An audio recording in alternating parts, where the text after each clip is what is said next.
Hello. Can anyone hear me? Is it connected?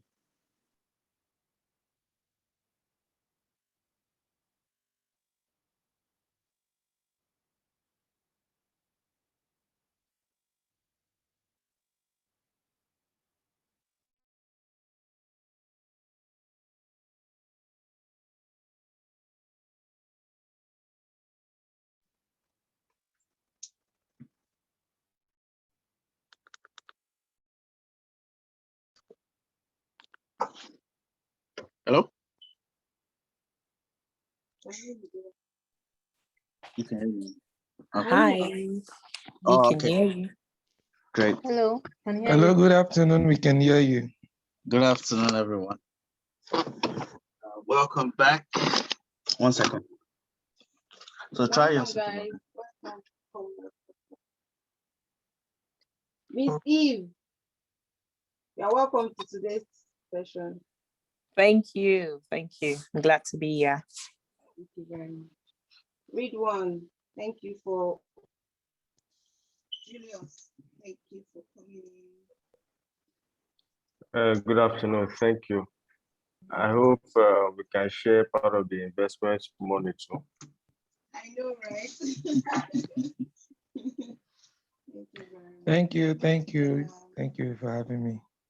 Thank you. Ibrahim, thank you for coming. Atinoke, Adedoyin, thank you for coming. And to all the presenters, Musa, Nora, Habib, Lukman, you guys are welcome. Thank you for coming. Wow. Thank you, ma'am. After seeing the slides today, I'm super excited for today's session. I was thinking last week was the peak of the best slides, but seeing the slides today, I'm like, wow. You guys, you need to teach me how you guys use PowerPoint to actually make all those incredible slides. Okay, I'm going to allow Wale to give us a bit of intro into today's session, and then I will take over from here. Okay, good afternoon, everyone. Welcome back. And it has been an incredible journey so far. First of all, I want to acknowledge the effort of all the mentees that have participated in this competition. As if you've been following, you know that they've done a great job over the 3 phases that we've had, which is quite very encouraging to see. And thank you so much for the mentors as well that have put their time in and their incredible constructive feedbacks, which has gotten the mentees this far.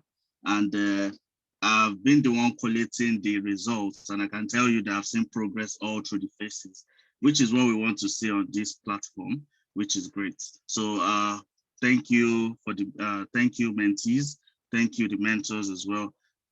Today is the final phase, and we'll be having our Daytopia Champion. It's good to finally be concluding the competition. Although I feel sad that the competition is ending, but we need to have a winner at the end of the day. So it's good to see the competitive spirit. And last week was very competitive, so competitive that we had to tell the last 3 contestants to come back today to present their business proposals again, just so that they can have this platform to to develop their entrepreneurial skills as well, because they did so well last phase. So today is the final phase. Like I've said, it's about entrepreneurship, and what we've told the mentees to do is to come up with a business idea, a business plan. It could be something they've been working on and they need to, take it to the next level, or something they've been thinking about, just a business idea. It could even be fictitious. So something, just a business plan or idea to bring a proposal to the mentors today, mentors that will be acting as investors. So at the end of the day, we have the final 3 contestants from last phase, which is Abib, Khalid, and Lukman Yusuf. So we'll have the investors, which are Daytopia mentors, to rank them at the end of the presentation. So from the ranking, we'll have a Daytopia Champion. And the final 3 as well, that's Asana, Musa, and Nora, will be presenting their business ideas and proposals too. And we'll have one of them receive a special award too. So the mentees, the mentors again, which are the investors, would pick the best business or the best presentation that will go on with the special prize award amongst those 3. So we have, we've been able to invite some investors which are here to join us, and we have our mentors as well. So what we need from our mentors today would be, so we already, obviously, we've seen the progress, we've seen the growth of the mentors, the mentees that have presented over the course of the phases. So what we need to do today is not to judge them or to give them, numbers based on their presentation slides or this and that. All we need from mentors and investors is to rank them based on their business pitch. So the presentation slides, the business itself, how feasible is this business? Is this something you'd like to invest in? So all the presenters would present the businesses, and you can rank them based on which really resonates with you, which ticks all the boxes for you, the financials and everything.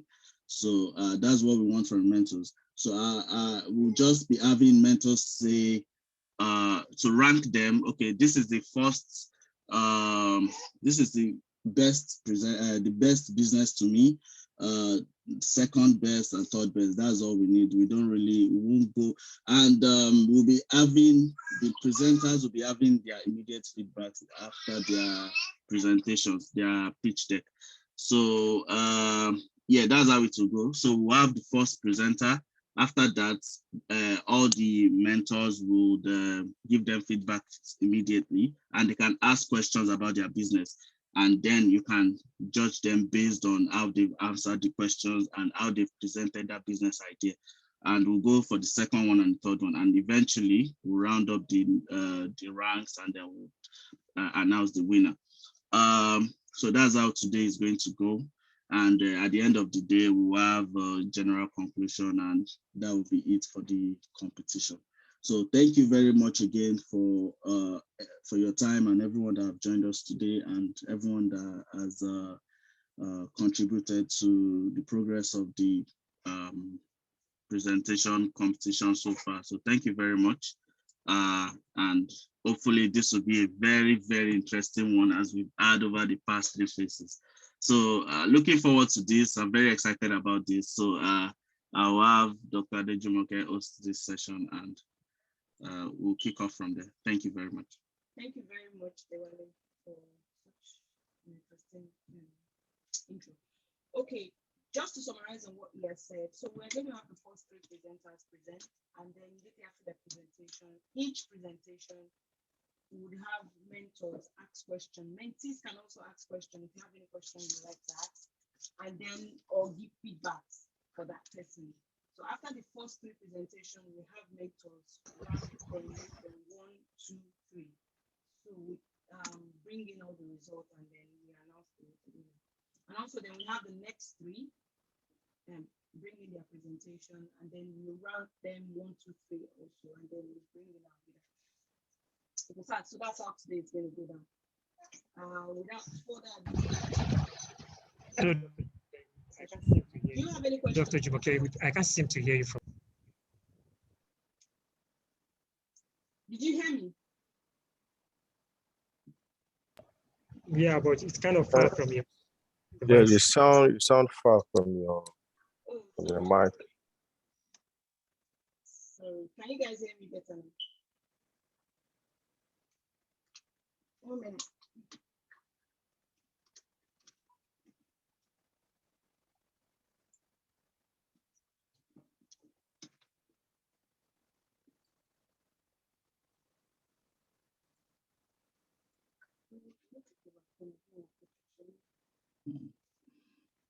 All right, that's fine. While she sorts out her mic, she was just explaining what I've just said. So we have, so how is the rank? So are we having Abib first, then Khalid and Lukman, yeah? Okay. So we'll have Abib first to present, and then, yeah, that's fine. I can't, yeah. Yeah, that's fine. Okay, can you guys hear me better now? Oh, yeah, we can hear you. Sorry, my speaker was on mute. Okay, yeah, so what I was just trying to say is that we would have the first three presenters present, and then we rank them, and then we have the next three presenters present, and then we rank them. So each presenters will be having their feedbacks and questions immediately after their presentation. Okay, before we start, do you have any question either from the mentors, from the mentees before we start? Anyone? Okay. Okay, so Abib is our first presenter. Abib, are you ready for us? Yes, I'm ready. Okay, would you like to project your screen yourself? Yeah, I'll project myself. Okay. Are they doing okay? Yes, I Dr. can hear you. Jim? Okay, Yeah. so just before Abib starts, Okay. so the rank will be after all three are done with their presentation, right? Because if you are going to rank after each person, you will know how the other person will go. No. The ranking will be after the three of Okay. them are finished, Okay. but the feedbacks will be immediately. Okay. Okay. Okay. Yes. All All right. Okay, Abib, you have 10 minutes to present, but you are given a leverage, since it's an entrepreneur presentation, of 2 minutes plus or minus. Okay, you can start. All right, good afternoon, everyone. My name is Abibullah Abdurazak, the CEO of DataSwipe. I'll be pitching to you DataSwipe this afternoon. How will you feel if I tell you I'll put Crunchbase out of business in the next 5 years?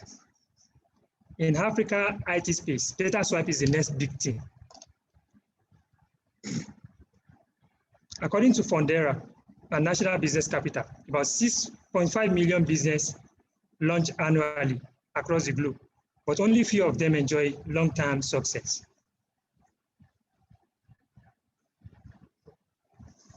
Few minutes.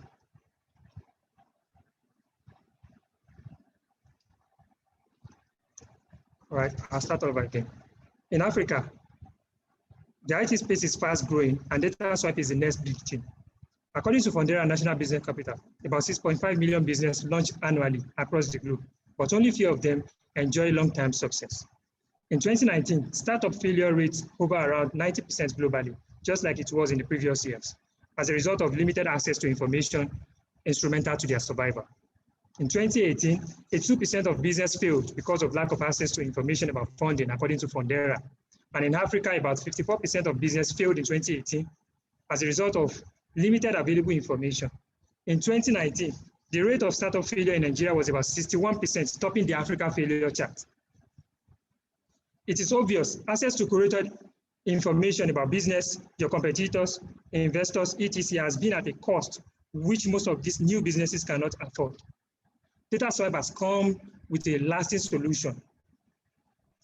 DataSwipe platform allows you to find right information about investors, not just right information, but a well-structured information about venture capitalists, angel investors, private equity firms, etc. The platform also provides insight about your competitors and relatable tips on how to have edge in the industry. That's not all. It's provide information about student internship and scholarship opportunities in a bid to breed talent for our focus market. A guided system and right channels are also in place to help our subscribers showcase their business to the world of investment. Our service span across providing insightful business information to aid smart decision making and industry-led research to connect business and also to connect business with investors. How do we aim to achieve this? We aim to partner with firms and have a very strong relationship with their investor relation in order to get our hand on first-hand and reliable information. The bigger part of it is that through our platform, we will mine data from Google database using our unique display templates to make it available for our users. That's why we take advantage of the African Free Trade Agreement Zone, African Free Trade Zone Agreement, which increases the need for business information and data by business owner, venture capitalists, and students. Interestingly, African business potential is expected to reach $5.6 trillion by 2025, according to McKinsey Institute of Research. The free trade agreements give room for business to expand across borders. And our unique selling point is to democratize access to business information, focusing on local firms across African states in order to position them for the market and also help them tap the full potential of the free trade zone. Looking at the global market, global IT market. The global IT market is growing at a very fast pace as technology has come to stay. The market is expected to grow by 9% in 2021 to about $1.1 trillion. And African IT companies grow by 50% year on year. In Nigeria, the IT market or the IT industry is worth about 13.3 trillion naira. And this space contributes about 4.89% to the country's stock market year on year. In analyzing the industry, a POTOS 5 analysis was conducted in order to show the prospect of growth in this industry. In doing that, threat of new entrants is considered low because entry into the industry is highly capital intensive. Threat of substitute is very low because there are practically no other means to replace technological service. Bargaining power of supply is considered moderate as there are a lot of firms that provide IT support for these technology firms. Bargaining power of consumer are also moderate because there are a lot of players in the industry. Rivalry within the industry is intense as all players strive for higher market share.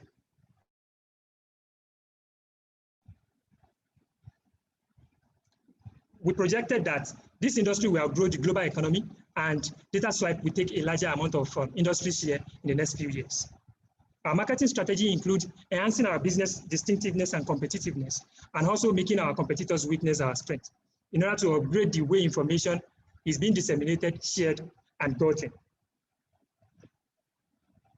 We plan to leverage on social media marketing strategy and influencer marketing by leveraging on LinkedIn, Twitter, Facebook, and Instagram in order to boost participation on our platform. In the next few years, in the next 10 years, we hope to gain a significant amount of market share and become a publicly traded company. While coming down to the next 5 years, we hope to have 5,000 premium subscribers and about 10 partners. Our partners will include venture capitalists, private equity firms, and angel investors. In the next 2 years, our subscriber base will definitely grow at 100%. Our targeted market is Africa, which is worth about $2.6 trillion in GDP with about 1.7 billion population, according to Wikipedia. Our serviceable and available market are the 36 African states who have ratified the African Free Trade Zone Agreement, while our serviceable obtainable markets will be Nigeria,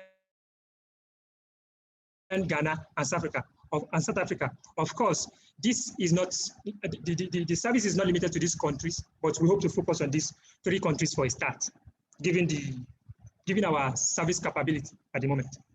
Our competitors include ZoomInfo, Crunchbase, Ola, InsideView, Clearbit, among many others. And our competitive advantage over them is our price slashing strategy and the act of breeding talent through advertisements of information about internship and scholarship in a bid to breed talents for the market we focus on. Again, we are African focused. Looking at our 12-month profit and loss financial statement. Our subscriber base is expected to grow by 245% by the end of the first year. As a tech company, the growth of our subscriber base is connected to our revenue generating capacity. And our projected net income for the first year of operation, which is 2021, is $23,689 at a 57% monthly moving average, including a compounding monthly growth rate of 29%. The startup cost needed to start data swap operation is $5,000 to cover for our high resolution platform and utilities. We will streamline operation and minimize costs by maintaining a virtual workspace for the start. Our team consists of 5 strong guys, with everybody having their unique expertise. And we hope to expand the team as the business grows in the next coming years. Thank you, and I'll take your question for now. Thank you very much, Habib. Wow, that was a very wonderful presentation. Thank you so much. I love everything that you highlighted in your pitch. Okay, but before I throw it open to the floor for people to ask questions, can I ask that, from what I see, this business is a running business, right? The business is not a running business yet, but we hope to begin operation before 2021 runs out. Okay, but you have a website already? Yes, and I requested that the anchors drop the prototype of the website for me in the chat box so people will engage and see what the website looks like. Okay, all right. You get the link? Okay, I'm listening. You get the link? Yes, I did. Yeah, okay. I would like people to take a look and see. So how much have you invested so far in the business? We've invested a considerable amount of money in the business, and I think at the moment, I might not be able to display the actual figure, but we've invested more than 50,000 naira in the business. Okay, and what is your plan when it comes to payment of staff? I can see that you have 5 guys working already. Are you guys going to be paid from the business, or for now you are just doing it on a volunteering basis? At the moment, we are not generating any profit and we are not paying any salary, but we hope as soon as we have our startup capital, we'll start paying salary, and that is factored in the financial statement I showed earlier. Okay. All right. Okay, so I'm going to throw it open to the floor. Do we have anyone who have any question for Habib, feedback?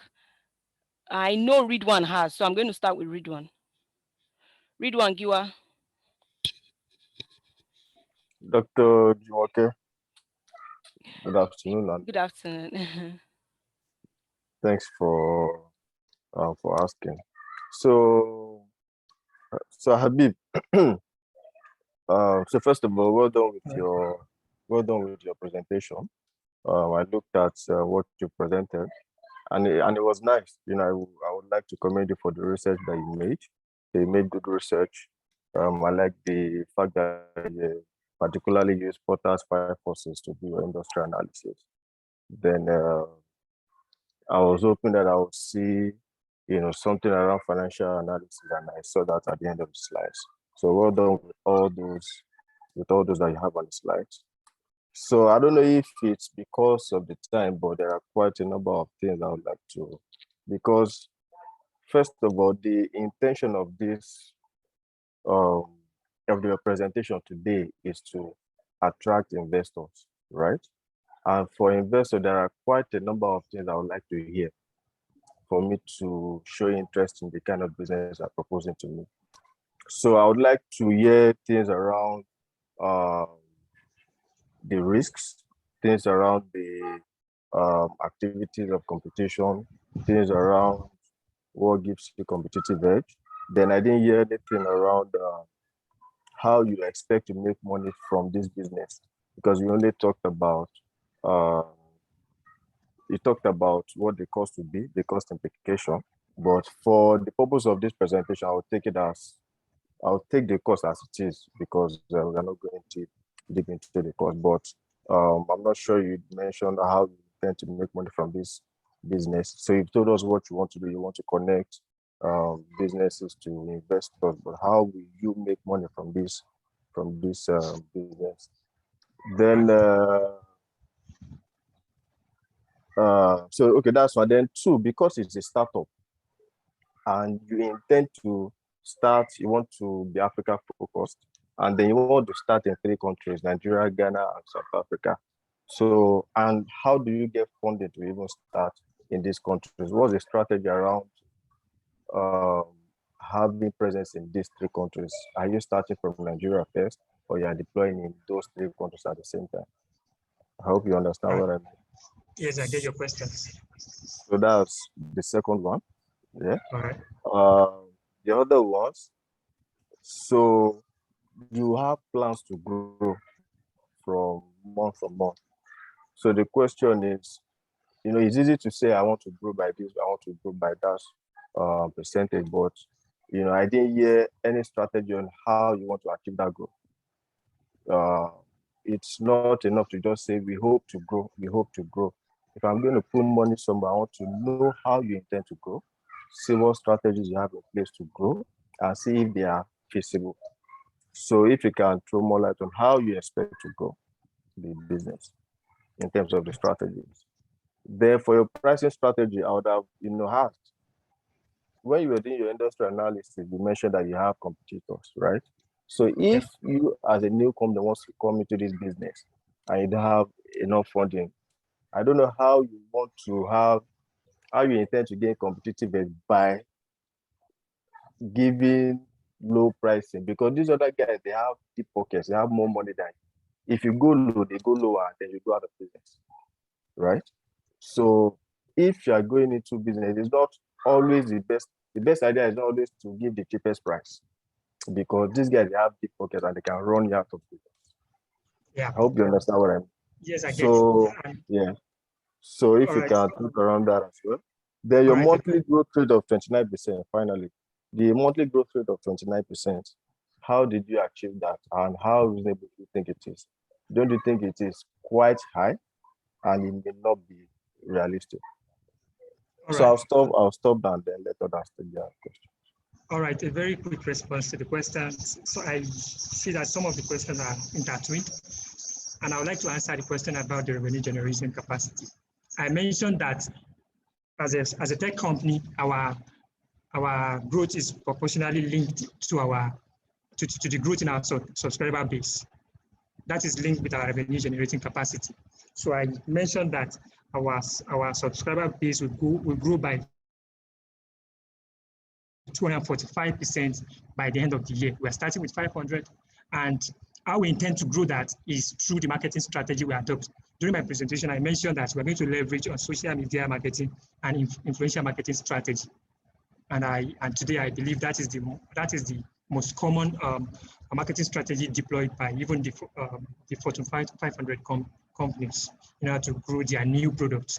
And again, talking about how we want to start, we'll start from Nigeria, and we are currently putting up our database, gathering information through our own personal research. And that research is not a research that started this year. It started early last year during COVID-19 pandemic. And again, I think I give a response to the questions. About the strategy, the marketing strategy is a two-way, the social media and the influencer. And I already factor the cost for those ones in our financial statement. And regarding the growth rate of monthly growth rate of 29%, it is realistic because we're working with assumption that Okay, on our marketing strategy, we have key performer index to measure the outcome for each of the strategy we are deploying,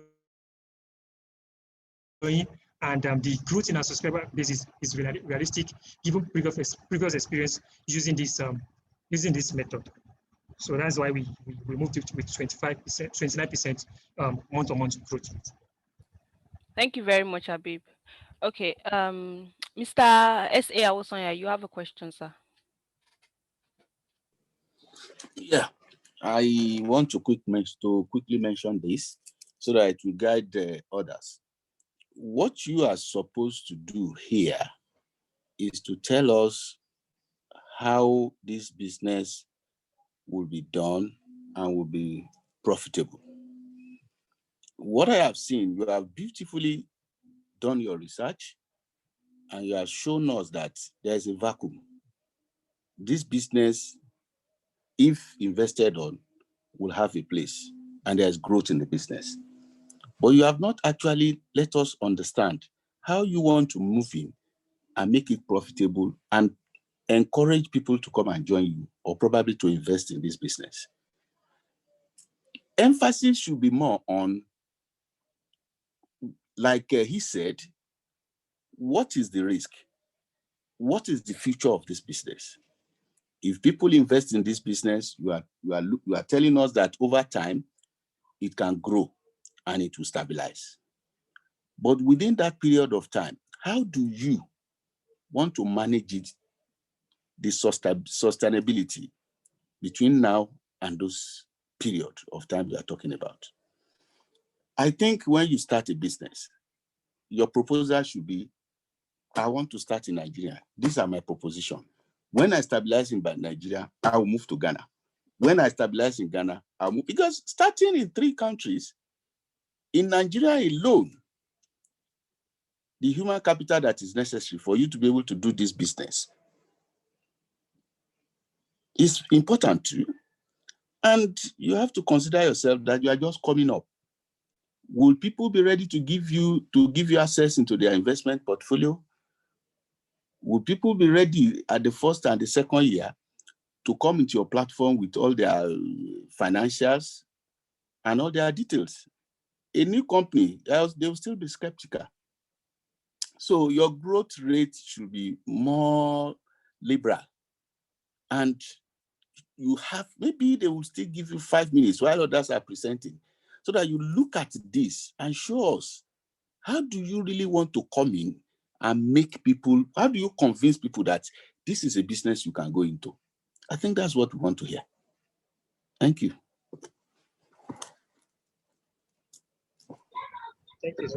Thank you, Mr. Osonya.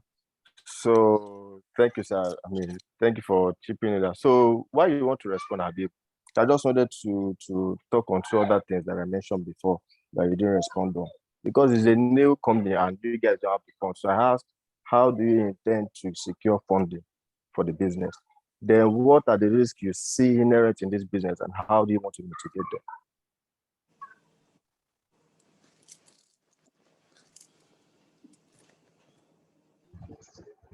All right. At the moment, the owner of the companies, the co-founders are 3. And I'm the main founder. We intend to raise the startup capital by bringing in other investors who like to own a particular amount of stake in the business. And also, we've been considering application for grants and loans. That's how we intend to start.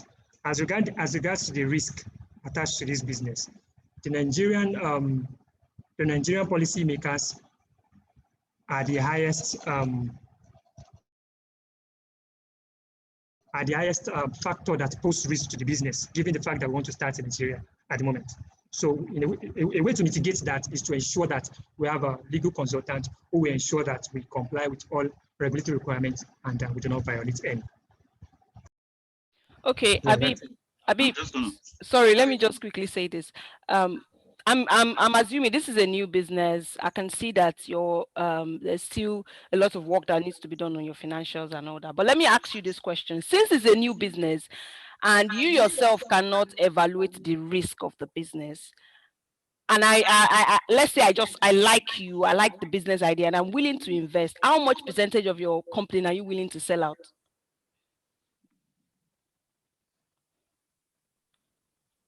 Because like you said, you said you are looking for people to invest. So how much are you willing to sell out? All right. All right. Regarding the risk measurements, that risk has been factored in using the risk matrix method.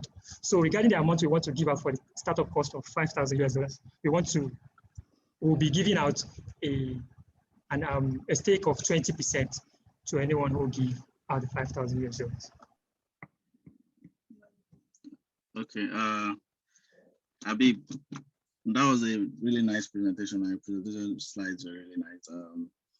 I put a lot of things down, but Redwan, Mr. Isi Awusanya, and my sister have already mentioned most of it. And the main thing that they actually pointed out from what I've written down is the risk part, and you've been able to address that as well. I just wanted to add this because it has not really been said. The startup capital that you put, looking at it as an investor, I would just put in 2 items on startup capital. To me, it doesn't really do justice because I want to see details of what, if I give you my money now, you're asking me for 5,000. If I give you my money now, you can't just say, okay, I'll spend 3,000 on utilities. I want to see, I want to buy computer, I want to buy this, I want to buy that. We are going to pay for salaries for the first year, you know. So what exactly do you want to use that $5,000 for? That is what, as an investor, that's what I really want to see. And then the other side of, you know, 20%, okay, are you 20%, are you valuing the company at this amount if I pay 20%, and what's the basis for that valuation? That's the part I feel like you didn't really touch on, but you know, we've spent so much time on you alone already, so I feel if there's one more person that really wants to talk, is there anybody raising hand? Yeah, can I just speak quickly? Yeah? Okay, yeah, I missed the earlier start of his presentation, but towards the end, I was able to catch a few from some of your questions. I kind of understand what he's looking to do. My first question is, are you accepting CVs? Because me, I want to apply for a position at your company, to be serious. I feel like you've done a lot of work. You've done a lot of research around the business idea you have. And yes, you cannot provide accurate answers to some of the questions people are asking today. But wherever you're going to take them, I want you to take them the fact that you've done some research, and based on that research, if you put what you've done to work over a period of time, I think it will be more better time for you to come back and start looking for investors. I think at this stage it might be a bit too early because investors will want to see what you've done. They want to see your books. They want to see how you run your business on a day-to-day basis for a couple of months, or maybe even up to a year before they can start putting money into it. So I would say, from my experience, just focus on making sure you get this business to start working first, before you look for investors. Because when investors put that 20%, in most cases, they'll start calling shots. They'll control, the business a bit too much, and that might move away from your vision. Do you get what I'm saying? So just hope that helps. Thank you very much, AK. Thank you very much. Okay, I'm going to move on to the next. Okay. Yes, you can, Abib. Abib, you can. Go ahead. All right. You're on mute, Abib. Okay. Yeah, yes, every point mentioned have been factored in right from time. And the reason why I couldn't be able to elaborate it more is the limitation of 15 slides and also a very, very short notice to put my pitch deck together. And again, it will be a pleasure to take AK on the team because we'll be able to leverage on his data experience and to be a very big plus for the company. Thank you very much, Aviv. Thank you very much. Okay, I think it's something we might factor in. Mr. Daytopia might also factor in. Probably next time I want to organize something like this so we can see the progress you guys have made from stage to the next stage. Okay, thank you very much. Lukman, are you ready for us? Yeah, right. Yes, I'm ready. I'm ready, yes. I think the next competition will be entrepreneurship solely, because entrepreneurship itself is a huge one. Yeah. Okay, would you like to project your slides from your Yes, hand? I'll project my slide. All right, you have 12 minutes. You have 10 minutes, 2 minutes plus or minus added to it. All right, your presentation starts now. Let me share the slides.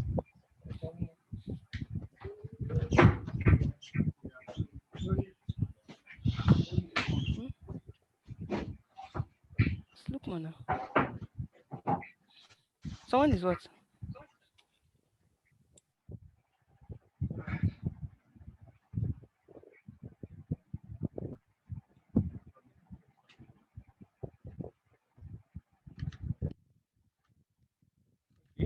Can you guys hear me? Can everyone hear me? Yes, Lukman, we can hear you. All right, you can start. All right, good day, everyone. My name is Lukman, and I'm here to present a business pitch on Uslo tomato powder.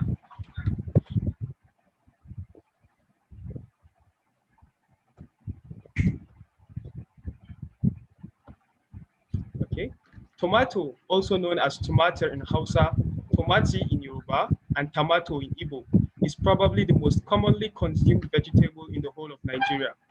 The vegetable is mostly grown by small and large-scale farmers in the northwestern and central states of the country. Nigeria produces approximately 3.8 million metric tons of the commodity, accounting for about 2.11% of the total global production.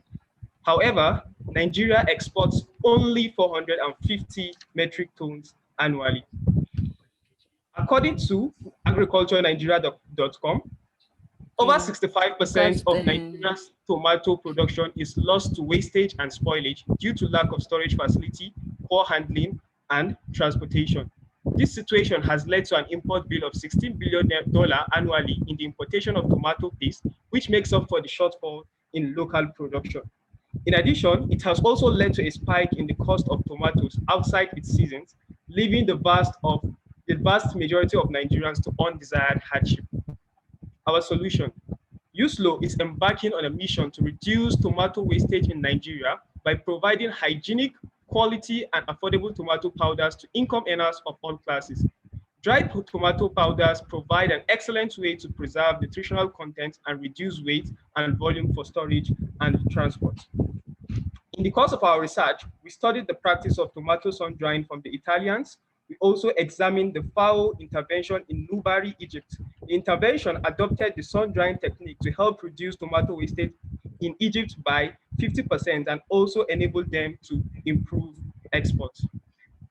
Now, looking at our industry and economic outlook, some of us might be wondering why did I decide to embark on tomato processing despite the fierce-looking competitors like Gino, Tasty Tom, Derica, which already have a dominant sway over the market. Well, before we proceed, I would like to question my audience. Does any one of us know of any tomato paste brand in the tomato powder brand in the country? Anyone? Does anyone know of any tomato powder brand in the country? No. No, Brilliant. not one I can think Brilliant, brilliant. Well, this is a picture of what would have been our major competitors. This picture here is a picture of what would have been our major competitors. Fortunately, none of these firms are into tomato processing. This gives us an edge to undergo the creation of a new market. Aside that, there are new economic policies and interventions by the government to promote agribusiness in Nigeria, some of which include agricultural and agro-industrial machines and equipment enjoying 0% duty. That is, if we're importing machines, we're importing at 0% duty. Agribusiness is tax-free for 5 years, meaning we don't have to pay tax for 5 years. Tax relief for research and development. We get tax relief in case we want to make research to improve and innovate. Now, our prospects. According to a research conducted by Agriculture Economics Department of the University of Ibadan, tomato constitutes 18% of all vegetables consumed by the populace. This makes the tomato market a very big one. And also going by my earlier words, we could deduce that despite being the second highest producer of tomato in Nigeria, in Africa, it's a mistake, our local demands are still far from being met. In other words, the market prospects are limitless. Now let's look at our unique selling points. We are all aware of all the problems associated with fresh tomatoes, some of which includes perishability, transportation challenges due to bulkiness and storage. As a result, we intend to leverage on these key points as our unique selling point. Our tomato powder has a shelf life of approximately 5 years if stored in a room temperature. There is portability and ease of transportation due to the fact that we are drying the tomatoes first and we are going to grind it also. We have the best substitutes. Tomato powder is the best substitute for fresh tomatoes as it maintains its taste and nutrients. It is cheaper. The cost of production is cheaper when compared to paste, so definitely the tomato powder will be cheaper. And it is also healthy as we add no artificial preservative. The only preservative we are adding is salt. So now let's look at the what has 5 forces. The threat of new entrants is low because of the high capital required and also the high amount of expertise required. So we don't expect much people to go into the tomato powder industry, and the knowledge also required to go into this industry is not sufficient. Bargaining power of suppliers are medium. Bargaining powers of suppliers are medium due to the fact that they have to sell the tomatoes due to its perishable nature. And even if the demand is high, it will be moderate. It will have moderate effect on the price because they have to dispose those tomatoes. Threat of substitute is also high, but irrelevant if we maintain a good quality because we don't have any realistic competitor on ground in terms of tomato powder. The bargaining power of customers is also medium due to the fact that there are other substitutes. And also the price of substitutes are high, which puts us in the middle. We are producing our tomatoes powder at a comparable lower rate, which means that we can be able to compete when it comes to substitutes. So now how do we intend to source our raw materials? Our proposed industry will be sited in northern Kaduna due to its position in the north and proximity to the tomato farms. One of the risks we might encounter is due to the fact that tomatoes have its season, which is usually June to February, and that is when we harvest fresh tomatoes. So during those periods, we intend to use fresh tomatoes for our tomatoes powder. But during the non-harvest seasons, which takes its turn from April to September, we intend to use dry tomatoes due to the fact that most farmers in the northern region usually dry their tomatoes during seasons which are not rainy seasons, which are not the seasons whereby the tomatoes have been harvested.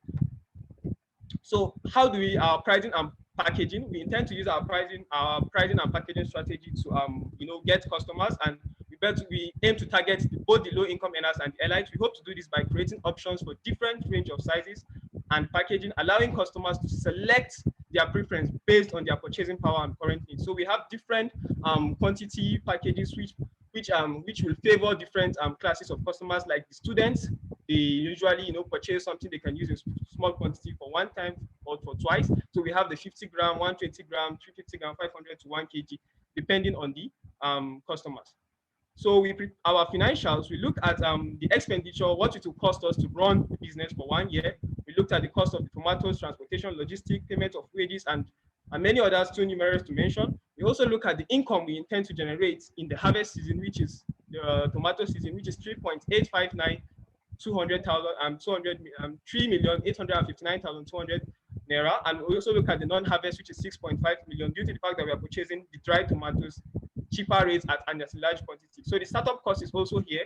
We have incorporated the profit and loss, that is the income and expenditure, into our startup cost because we don't expect to have that amount of money when starting. So we have incorporated that into our startup cost, and we have added it up to the cost of machine, the business name registration, and our grinder machine and whatsoever that we might need. So what is our growth projection? We made the profit, the year one profit, which is about 2 million plus. We made the year one profit a percentage of our startup cost. We look at the percentage of the year one profit of our startup cost in order to ascertain the growth rate. The subsequent years took into consideration the compounding growth in profits of previous years. The assumption is that we will retain and reinvest yearly profits back into our business over the next 4 years. Our profit projection estimates an approximately 40% growth in the next 4 years, which you can clearly see in the slides. Then what is our target market? We intend to start with Kaduna State, and we are targeting students, workers, and household. We are targeting students due to the fact that we know students are the ones who don't have time, usually have time to, ground tomatoes and do all of these things. And we are targeting working class people also. They don't have the time to go to the market and buy these tomatoes, so they prefer going to the supermarket. And when we have our product there, they can easily get it. And we are targeting households also. In the northern part of Nigeria, most people usually consume dry tomatoes, just that the hygiene is not reliable. So we are providing hygiene is one of the advantages we are having over other local competitors in the market. So what is our marketing strategy? We intend to leverage on internet marketing, direct marketing, and pricing and products. I've already explained pricing and products in my previous slides. So internet is the big thing now. Everybody's on internet now. So we are going to leverage on internet, such as social media and other means of communication on internet to, boost the sale of our products. We also intend to leverage on direct marketing. That is, taking our products to shops, to retailers, telling them the use of the product. Okay, how do you go about using the product? How can they, communicate the use of the product to customers? And we also intend visiting schools also to do some of this. Then our team, the team of people that we have here, it comprises of me and Habibullah. Habibullah is an aspiring investment banker and a well-experienced student financial analyst. He's a member of the Investment Society ABU Zaria. Habib has interned with the likes of Commercially Aware for IT Africa and Bright Network. His knowledge of finance is top-notch to take you slow on a great start. Then we have Musa, who is our head of marketing and outreach. Musa is a highly outspoken and well-experienced communication specialist. He is the head of media and communications and consulting at the Investment Society ABU Zaria. He has interned with numerous organizations as a content creator, digital marketing specialist. His knowledge of IT coupled with communication is crucial to giving the boost we need in the internet when it comes to internet marketing. Then how do we intend to source our funding? Due to the capital intensive nature of funding required, which is 10.5 million, that is the startup cost, we intend to leverage on the varieties of grants being advertised by reputable non-profit organizations such as FAO, Food and Agriculture Organizations. They have policies they use to assist agribusiness entrepreneurs that we can leverage on. We can pitch our business to them and source funding from them. We also have another option, which is the African Young Entrepreneurs IA. We also hope to leverage on them also. And we have the Tony LMLU Foundation. Tony LMLU Foundation sets aside $500,000 for entrepreneurs like us who are willing to come into the market. So our vision, the key issue of, given the fact that the key issue of food security is one which is key to propelling growth in Africa, because in Africa, in Nigeria, we have food security issues. So these organizations will be willing to invest in us because that is what they want. They want a business that can guarantee food security, that can guarantee good feeding conditions for Africans, and we believe that they will be willing to invest in our company. So our vision in the coming years is to promote food security in Africa through continuous research and innovation on food preservation and processing techniques. We also aim to aid the diversification of the government, which is geared towards agriculture and relieving Nigeria from overdependence of oil. We also hope to create jobs and attract young Nigerians to the agricultural sector. We also hope to enable farmers maximize income on farm produce through reduced wastage. When we buy their tomatoes from them, direct from the market, because of our proximity to the market location, we will help them reduce wastage. Then to position Nigeria towards becoming one of the largest exporter of food products in Africa. Those are our visions. Thank you very much. My name is Lukman. Thank you very much, Lukman. Thank you very much. Can you please put the slides for your financials on screen so that people can see it? Okay. The one for your financials. Okay, I'm going to call on Julius to, I know you have something to say, Julius. Yes, you can read my mind. I have a lot to say. I'm so much interested in this slide. I'm looking forward to see your break-even flow chart because this is a very, very interesting slide, but I'm not seeing anything like the break-even charts. If you are selling in kilograms, I need to see that page where you have the kilogram, the price for each kilogram. Okay. Yes, I will appreciate to see that. Okay, I'll send it. I'll send it, but I have it calculated before determining the prices of. Okay, I think that's the only place where I'm so much interested in seeing, because it's a new business, a new market, and it really shows the market gap. Yeah, you can speak on. Can I let me just I guess let me go through Explain. the breakdown. Let me go through the breakdown. Yes, please do. So we estimated that the price of a tomato, the average price, because we don't want to reduce the price, we want to be very realistic with our plans. So even though the price of tomato per basket, which is 60 kg, that is the medium, the known price, 60 kg costs 5,000 naira, but sometimes it can be below that. But due to the fact that we don't want to overestimate profits using the conservatism concept of accounting, we don't want to overestimate profits. We want to provide for losses. So we are using 5,000 naira as our price per basket for tomatoes. So we aim to produce 480 baskets, just like said. So 40 baskets times 5,000. We did the estimates and we got the amount of money that we need. I'm just giving a scenario. Then each 60 kg of the bag, each 60 kg of basket of tomato produces 4 kg of dried tomatoes, because tomato contains 94% water. So when you are having 60 kg of tomatoes and we are removing the 96% water out of it, then we have 4 kg of dried tomatoes. So we went further to break down this kg of tomato. So 1 kg produces 67 teaspoons. 1 kg produces 67 teaspoons of tomato. That is, if you are to scoop it and put it into our packaging, it produces 67 teaspoons, and each teaspoon is around 17 grams. Yes, if I'm not mistaken, 17 grams. And each sachet contains 3 teaspoons, which is approximately, as I indicated it here, approximately 50 grams. So we are selling that at 17 naira. We are selling that at 17 naira. So we try to estimate that 268. The analysis I used here, I said 268 teaspoons. I used 40 baskets here times the amount times the price, and I said each kg or each 60 kg contains produces 4 kg of dried tomatoes, and 1 kg produces 67 teaspoons. 268 teaspoons for 4 baskets. So each sachet contains 2 teaspoons. Then that means we have 268 teaspoons divided by 2 sachets is equals to 134 sachets. So it's just an analysis. Then that means one basket that originally cost 5,000 naira, when you multiply 134. I'm even using 16 naira here. Then when I was underestimating, trying not to overestimate the price, but looking at the current market situation of the price, I decided to increase the price by 10 naira. So we have 134 teaspoon times 60. That is 134 sachet times 60. That is equals to 8,040 naira. That is to say, for one basket, which is 5,000, and that is an overestimated. That is a kind of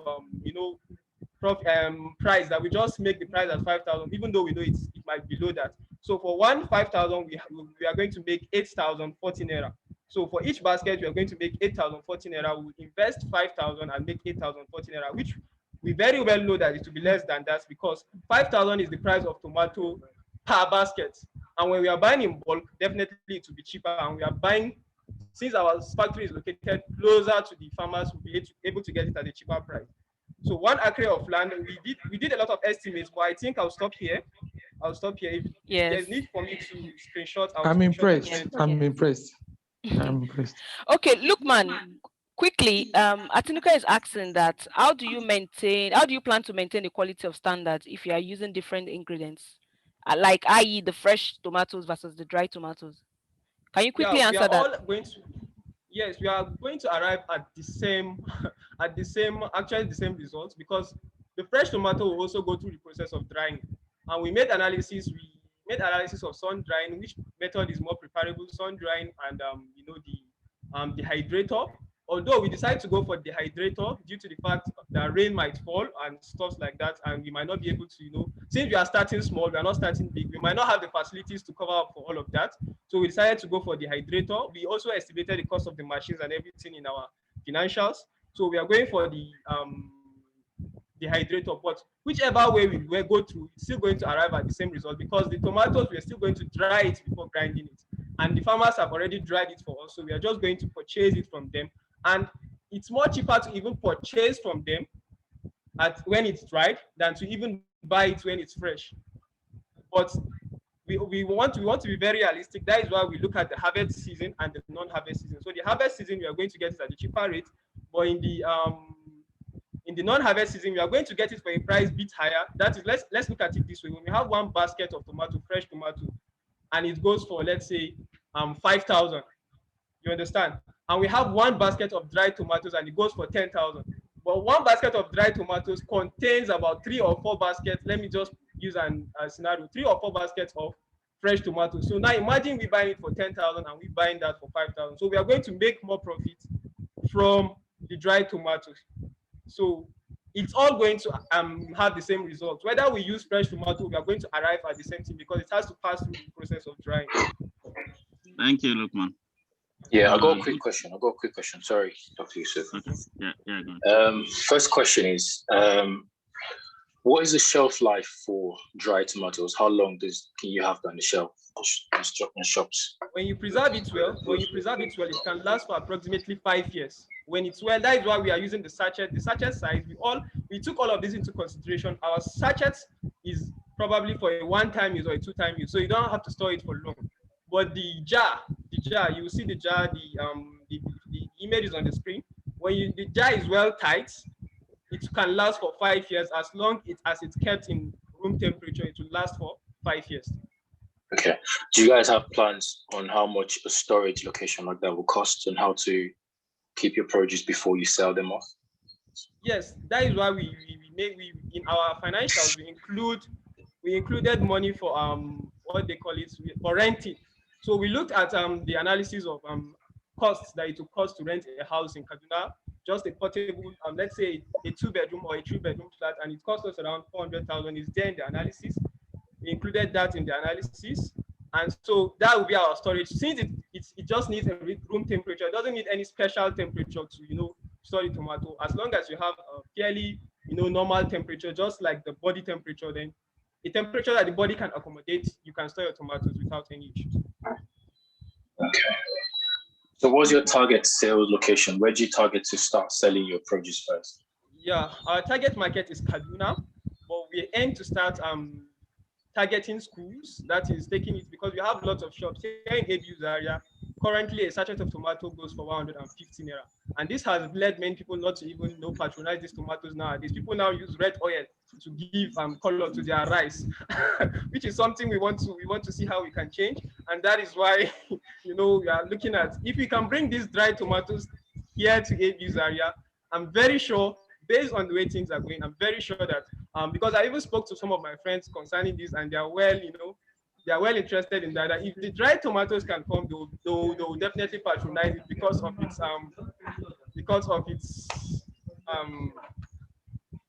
advantages. Okay. Yeah. Okay, fine. My last question is, how do you guys intend to keep up with the day-to-day requirements or the day-to-day task of this business? Because I noticed that I think there was the last page. The founders are yourself, Habib, and I think Musa. Yes. And Habib has already spoken about his own business idea. You speaking now about your business idea. I think Musa too will do his own presentation later. So how do you guys intend to keep up with your different ideas? Yeah, we are currently we're even running varieties of programs, and we run it separately and interjointly again. So we do a lot of things together. That shouldn't be a problem. Habib is an expert in finance. He's very good in finance. Musa handles about 5 to 10 social media pages for about different companies. So I'm very sure that an additional, task like this, even when it has to do with someone that he's very close to, he'll be willing to help. That shouldn't be a problem. Okay. All right, that's good. Lukman, thank you very much for your presentation. I just have one question. How long have you been thinking about this? So it seems like you have so much information about tomatoes. Yes, I've had the idea right from time, but I never picture it in reality. So when the opportunity came, I just grabbed onto it. I had it because most times when I go to the shop to buy tomatoes in the school, I stopped buying tomato paste due to the increase in price. Like something we buy 15 naira before, and now it's 115 naira. How many of us can afford that? It's just like our income didn't double by 300, by 200%. So there's no how they expect me to afford that. So I was having the idea right from time, but I never pictured it in reality. Okay. I just did. That's good. That's good. Just quickly, I want to introduce Mr. Lucas Durojaye, who has joined us. Joined us from Habib's presentation, actually, but I haven't had the chance to introduce him. He's an investor from Sovereign Trust. So welcome, Mr. Lucas Durojaye. Do you have anything to add to what has been said? Any feedbacks, any comments before we throw it open to everyone?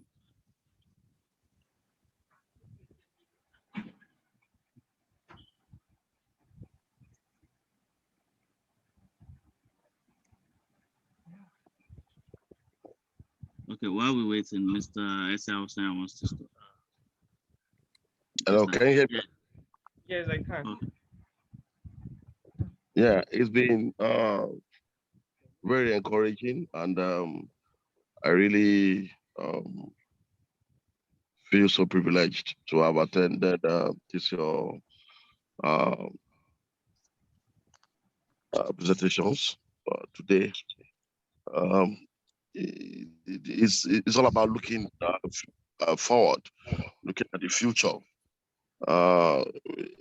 They are all what we need today, and then they are what we stand tomorrow.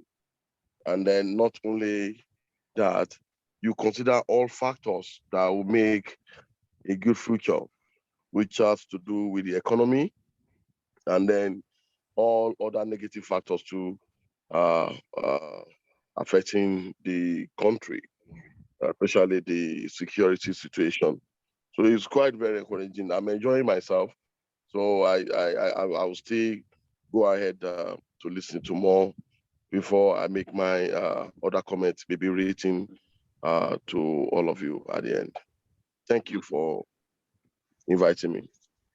Thank you very much. Okay, that's great. So, Mr. S.A. Awosanya, you can go ahead before we have Mrs. Eve talk to.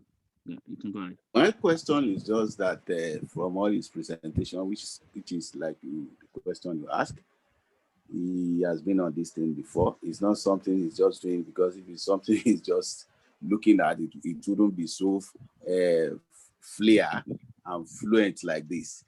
But whichever way, when you are doing this kind of product analysis, you need to consider the various agencies, approvals from various agencies that will allow you to go ahead and do it. I don't think you have factored that to your consideration. And they are really something that will lead to, they can make you not to go ahead because it's of a high financial involvement. Registration with NAFDAC, registration with foods and whatever nutrition and whatever, all those other bodies. There are places you need to commit fund. They will come for inspection. So this your 2-bedroom flat idea might not really work for what you are thinking of. Although this is just like an analysis, but when eventually you are looking at it, you need to put further consideration into your financials because those ones are essential factors. Thank you very job well done. Thank you, sir. Okay, Miss Eve, can we quickly have your question? So basically, I do not have a question. I just want to basically encourage you and say, well done. This was a powerful presentation. I myself have learned a lot just hearing you speak about tomato, and the fact that is a new market. And I just want to say this is a creative idea because I don't know if anyone has ever thought of coming up with tomato powder. So this is creative and you've done well. Well done. Thank you. Thank you very much, Mrs. Eve. Ridwan, let's have you. Okay, that was a powerful presentation. Really, it was very practical. All the problem was properly stated and how the problem will be solved was properly stated. So, I mean, well done to you, Lukman. It was really engaging. And this kind of project in strategy, you call it, is a blue ocean project because it's not something that is being done currently. So it's a blue ocean project, and then it requires quite a number of things that we can still do on the slides. So basically, the idea is good. I like the income projection and the cost, but of course, we can still further refine it to make it better. We may not be able to do everything on this call, but it's something that can still be refined. So the only thing I just wanted to tell you is this. So during your presentation, you mentioned that there is no, because nobody is doing it, then there is no competition. So I just want to let you know that, see, don't be too comfortable thinking there is no competition, right? I have read about this idea before. And guess what? if you say because Gino is not doing it today, if you start it, Gino can do the same thing that you're doing, and they can quickly scale up more than you, and then you lose market. I don't know if you understand what I mean. So Coca-Cola, for example, their major product is Coca-Cola. Who would have thought that they will eventually move into water making business? Because Coca-Cola has a water brand, Eva. So if, as at the time they were not making Eva, I thought about the idea of doing bottled water. So if I was doing bottled water, thinking I was the only one doing it, there is no way I would have been able to compete with Coca-Cola if they start doing the same thing. I don't know if you get what I mean.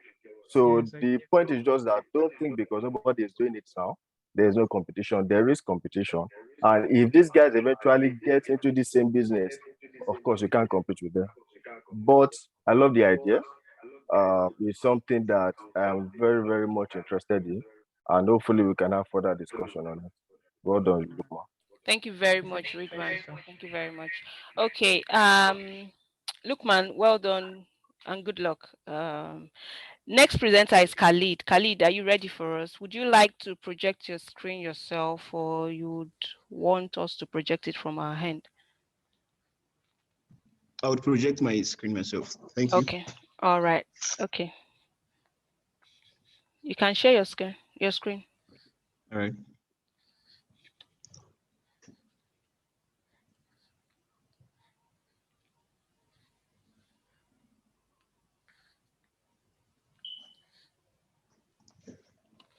Okay, your time starts now.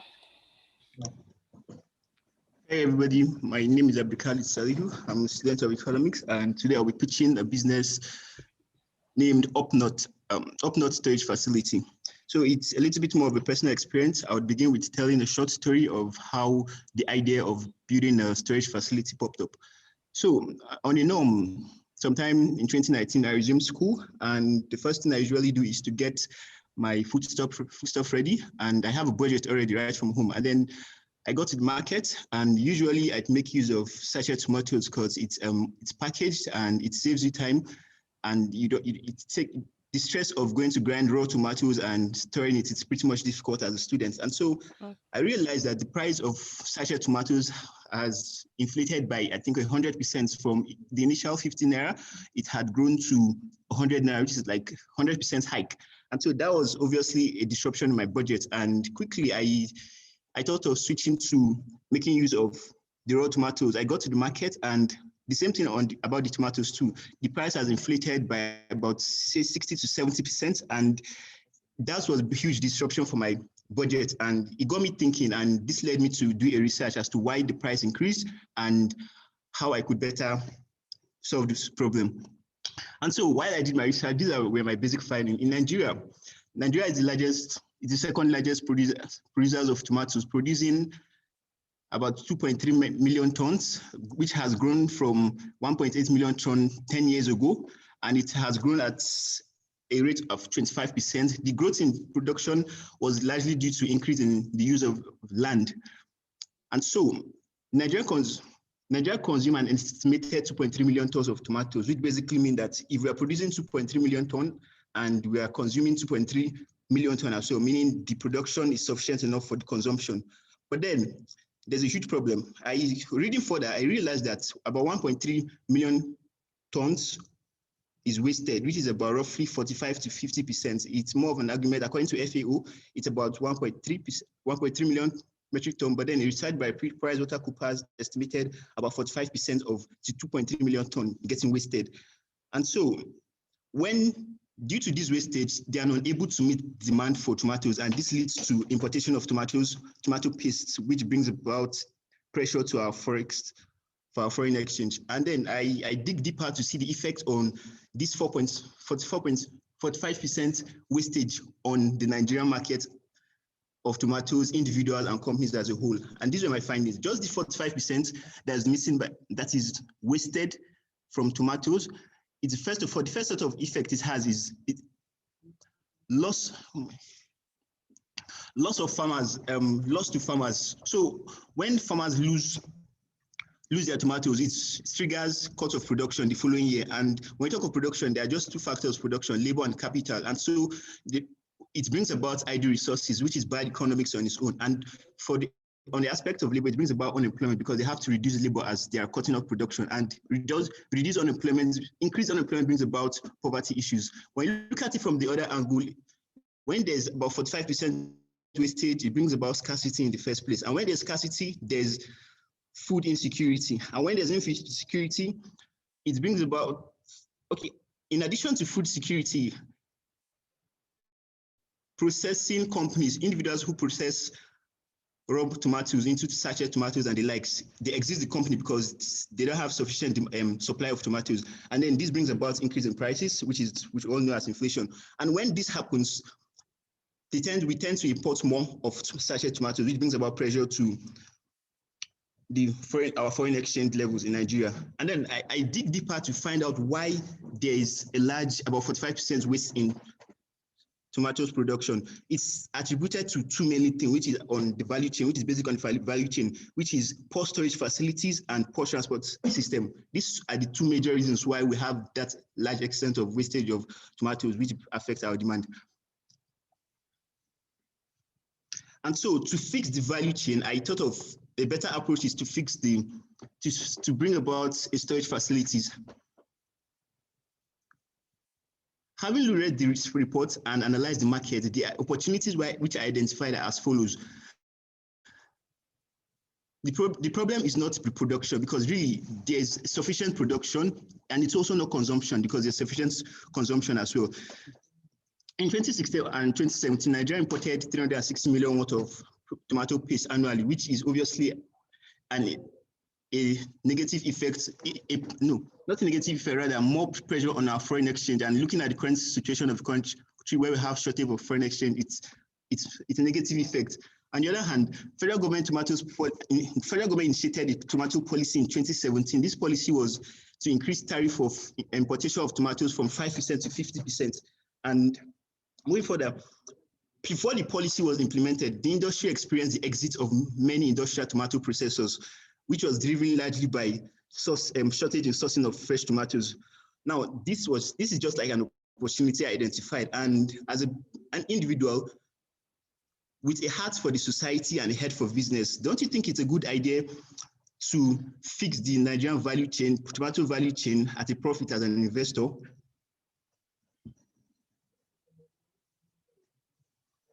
So to solve this problem of the value chain, I thought of developing a business plan, which I named Up-North Storage Facility.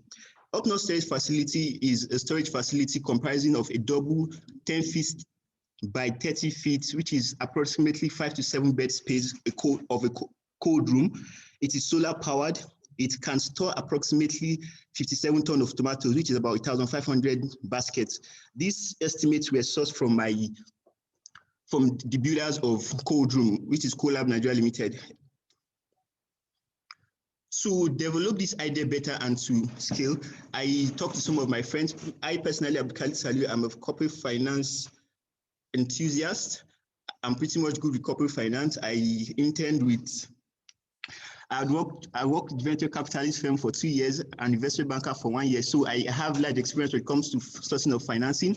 I have 15% stake in the company. I talked about my friend Felix Abraka. He's a technical lead. He studied electrical engineering with specialization in power, which is going to be very strategic for our solar power system.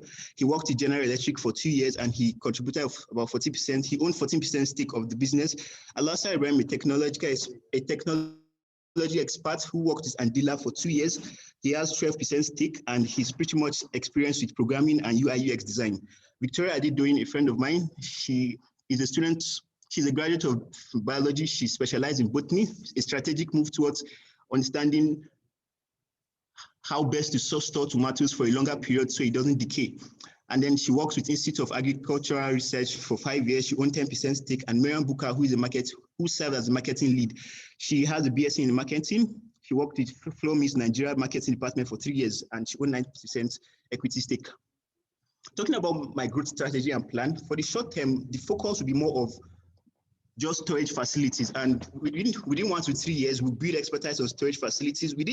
Still within the 1 to 3 years, the focus also is to build our brand name and reputation and gain public confidence, also investors' confidence. And also the first stage, which also is going to happen between the first to 3 years, is the investment stage where we would invest more on capital expenditures, talking about infrastructure, plants and equipment, talk about the solar plant, the cold room. It's pretty much capital intensive.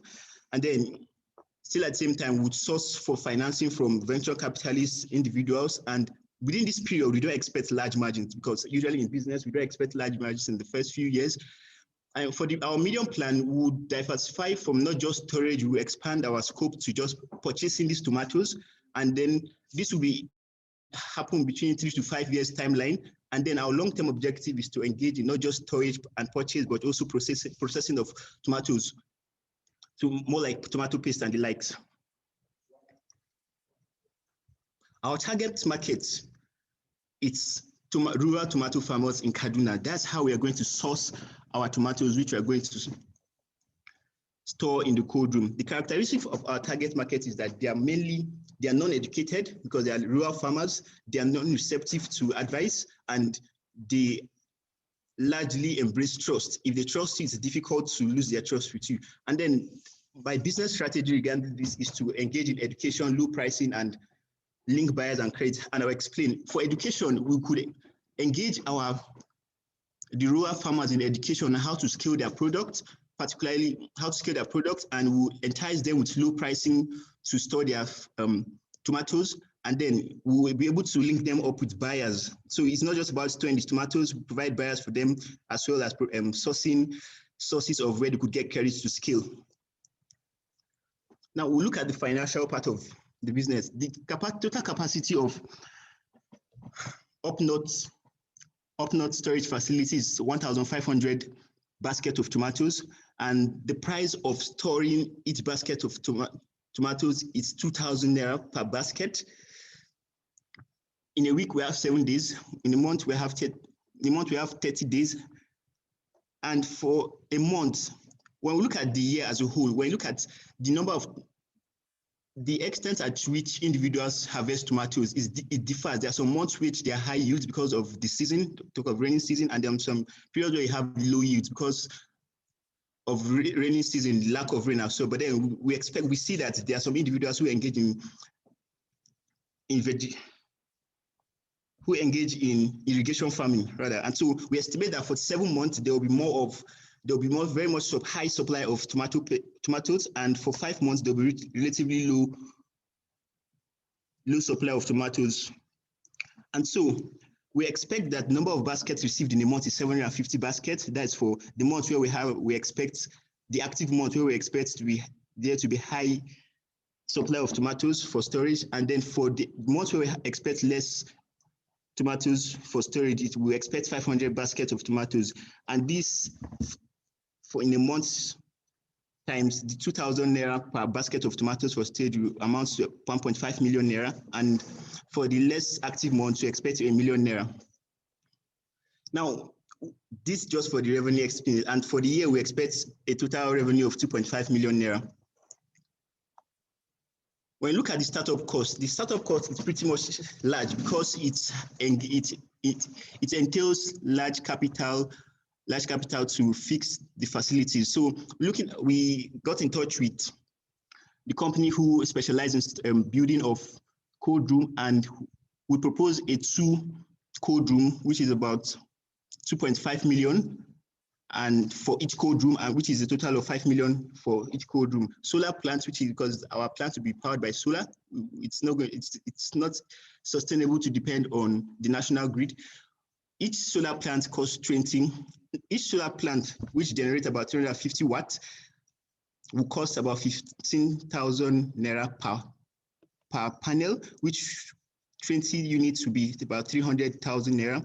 Then installation costs make it 100,000 naira, and then we plan to source a land within Abuja-Kaduna Expressway, which will be about 1 million naira. And then for the first year of operation, because given this cost, the first year of operation has to be catered for, and operational cost on a total will be 750,000 naira. And so for the first year, the total startup cost will amount to 7.1 million. For using a round figure, it's 7.5 million. And operational costs, we have receptionist, the cleaner, the security staff, and admin staff. All the details are highlighted on the slide. Then the tax, federal government tax 30%. And for depreciation, we estimated 3% depreciation on each item, which the cold room and the solar plant.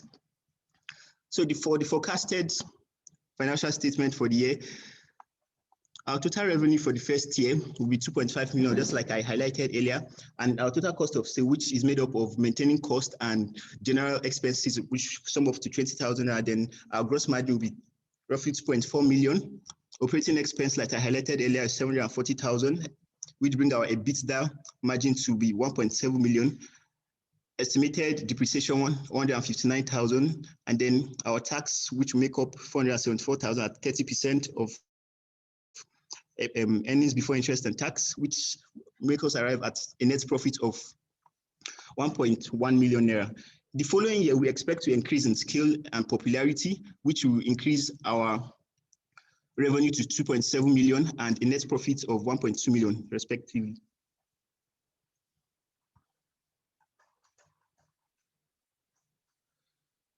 Up North storage facility addresses 4 of the United Nations Sustainable Development Goals, which, just like I highlighted earlier, storage of tomatoes will avoid issues of no poverty because farmers will not reduce their yield, zero hunger, which is SDG 2, SDG 8, which is decent work and economic growth, and then lastly, it supports responsible consumption and production, which means that you investing as an investor, investing in the storage facility guarantees you a benefit of not only earning a profit, but also contributing to the society.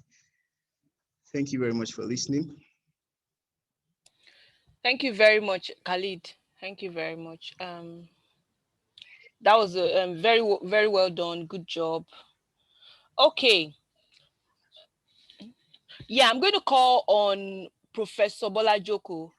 Professor Bolajoko, do you have any feedback that you would like to give Khalid? After Professor Bolajoko, then we'll have Sarah. Actually, the last 2 presenters, I'm like, which one do I want now? Which one will I go for?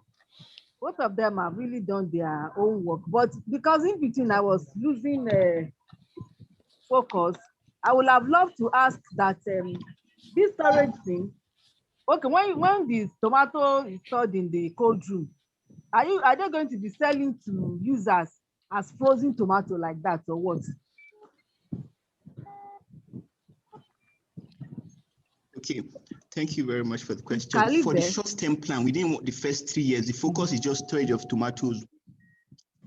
Yes, I'm here. Can you hear me? Hi, can you hear me? Yes, ma'am, we can hear you. Yes, ma'am. What Khalid is trying to say is that his business plan basically for now is just to help farmers to store their tomatoes. I think it's my network. Khalid, am I right? For now, okay. Right? Yeah, you're right. And to add to that, the first 3 years will be basically the focus is just storing of tomatoes for farmers. Okay. Oh, you are storing on behalf of the farmers. You are not planning to sell afterwards, maybe during the non-harvest season. So the farmers will now come back and collect the frozen tomatoes to sell, or what? Exactly. We simply store at a cost, and over time, looking at we simply store at a cost, right? For the first 3 years, we store at a cost. And when the farmers, with a maximum period of 6 months, that is for the 2,000 maximum period of 6 months, where the farmers come to redeem their tomatoes, and part of the services which we are going to offer is to provide a link between the farmers and buyers of the tomatoes. Okay. Did you try to find out whether people would like frozen tomato?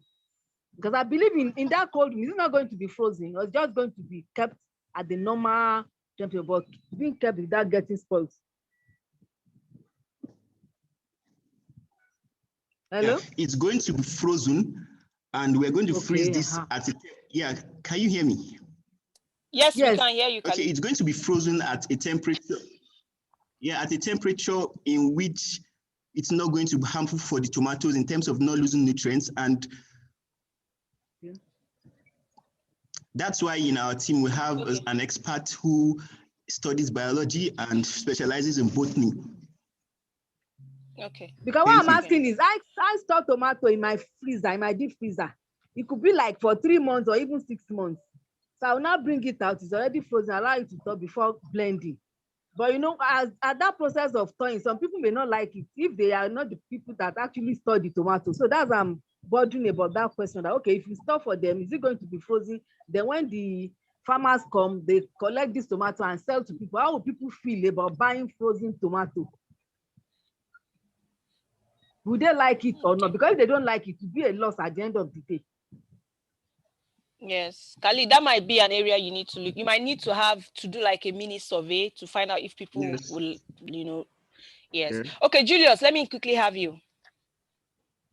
Thank you. I wanted to ask Khalid about transportation because you're saying you're going to convince the local farmers to bring in their tomato. How are they going to convey the products or the produce from the farm to your cold room? Are you offering transportation as part of your? Please explain. We are not going to offer transportation services. Our business model is restricted to simply storing the tomatoes. However, research and demand can pull for such services provided the farmers are willing to bear the cost. Okay. Do you have like a market for it already? Do you have farmers that have approached you about that? Do you have people that have been talking about it that they will be interested in such an idea? Currently, no. It's an idea based on my observation and my research. Okay. All right, Sarah, do you want to give Khalid feedback, question? Yes, I would like to. Good afternoon, everyone. Okay, so Khalid's presentation has been amazing. And yeah, I just want to give a comment and then just to point out a few things. So like what Professor Bola said now concerning taste, the consumer taste, or rather the farmers, like in terms of storage, are they okay with frozen tomato? You need to do your research on that. And you have to know the people you are working with, what is their preferred means of storage. Like aside being frozen now, it could be dried. There's some people that dry tomatoes or they find another way to preserve it, and they prefer that compared to frozen tomatoes. So you need to do your research on that. Yeah, and then you also need to take into the account of the structures that are in play. You would understand that you're trying to provide the solution to a problem here, which to my own understanding is to encourage the sale or the consumption of local tomatoes in Nigeria, right? In this country, right? Exactly. Yes. Exactly. So yes. that's a great one. And it's good to know that you're not the first person doing that. There are probably other people that have tried doing it, but for some reason they didn't succeed. Probably because the middlemen did not promote their business or see to it that local products should be consumed more than the ones that we import. And then, there's this thing about consumer psychology that people prefer to consume one thing, particularly in Nigeria, simply because it's imported compared to the other one that is produced here in Nigeria. So you also have to develop a strategy whereby people would see the benefits of patronizing the Nigerian tomato paste compared to the one being imported. So if you just link up with the farmers and say, oh, we'll be able to provide storage for this, we'll be able to, for the tomatoes, we'll be able to, if you even go as far as providing transport for them, that's good as well. But the overall purpose will be defeated, which in the sense of promoting local goods consumption, it will be defeated if the people that are targeting, the end consumers, they still don't buy these things from either you or the farmers. So you need to find a strategy. You need to develop a strategy that encourages people, psychs people to see the perks of of buying a locally made tomato paste compared to the one that is imported. Yeah, so that's it from me. It's a good initiative, but more research needs to be done, more strategies need to be put in place. Thank you very much, Thank you Sarah. very much, Sarah. Mr. Awosoya, you have a question, sir.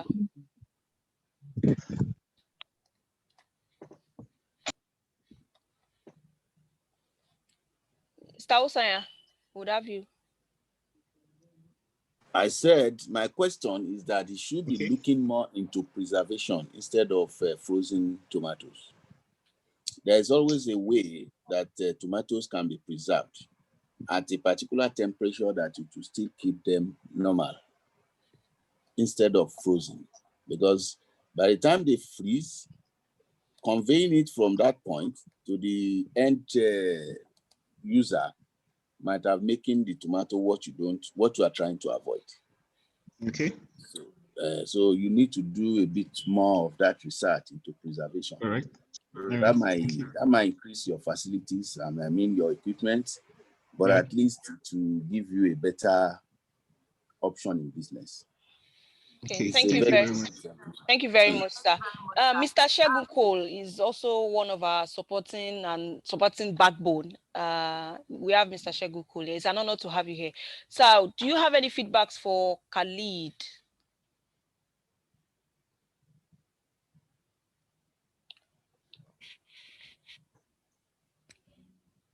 Mr. Cole, are you there?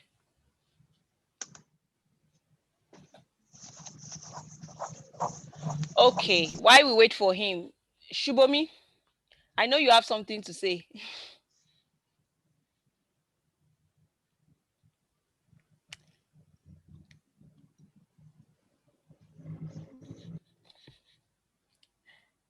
Shubi, are you there? Hello, sorry. Yeah, can I just drop my comment in under 2 minutes? I'm just on the road driving. Okay, that's fine. That's fine.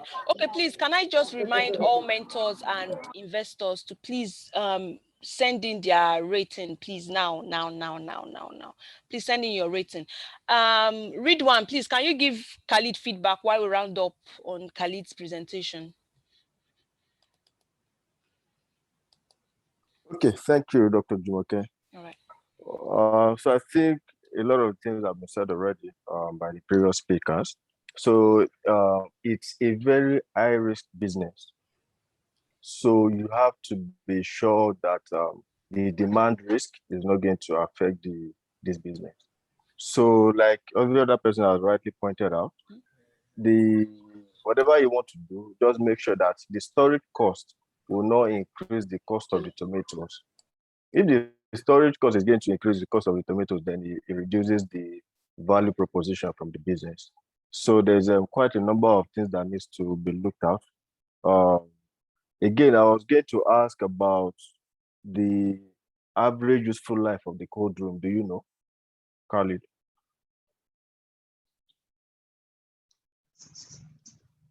According to the builders of the cold room, the average useful life is say 5 to 6 years. Okay, so the reason I ask is, so I think some of your cost projections are quite underestimated. So, and that's why I asked. So if they are going to be 5 to 6 years, how come your depreciation is only 3% if the useful life is 5 years? Do you understand what I mean? Yes, I understand. Exactly. So an asset that you will use for 5 years, depreciation can never ever be 3%. So that's why I asked the question, just to verify what you've done. But so like I said, a lot of the cost and the projection that you guys have done, there are things that, of course, we can always refine to make it better, because I think you would have underestimated and overestimated in some places. But those are not what we can do on this platform. I'll just say the idea is good and it's going to solve a lot of problems for you, for the community, and for the country as a whole. So it's just to make extra research, just to be sure that whatever you want to go into, it's not, because again, this kind of project is more like a project finance. It's a project finance business. So you have to first of all wait 3 years to build, then before you now start to store, right?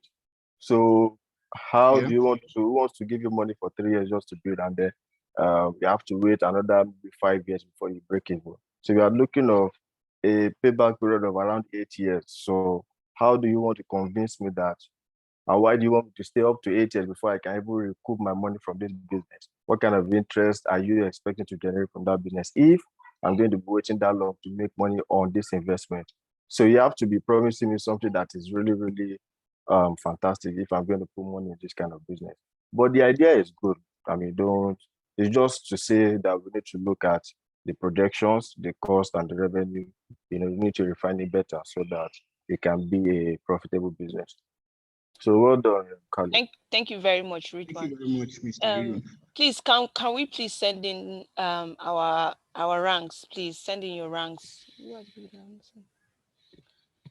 Please, if you have not sent in your rank, Opayemi.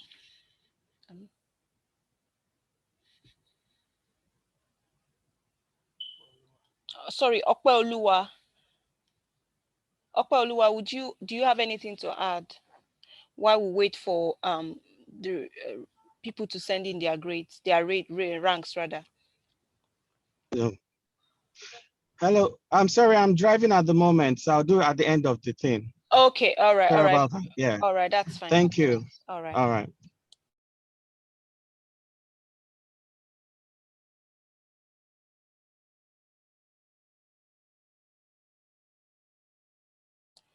Okay, we're going to start with the next set of presenters so that we don't waste any time while we wait for others to send in their grades. Please send in your rank so that we can get their grades across to them. So we're going to have Nora. Nora, do you want to project your slides or you want us to project your slides for you? Please let me project it. All right.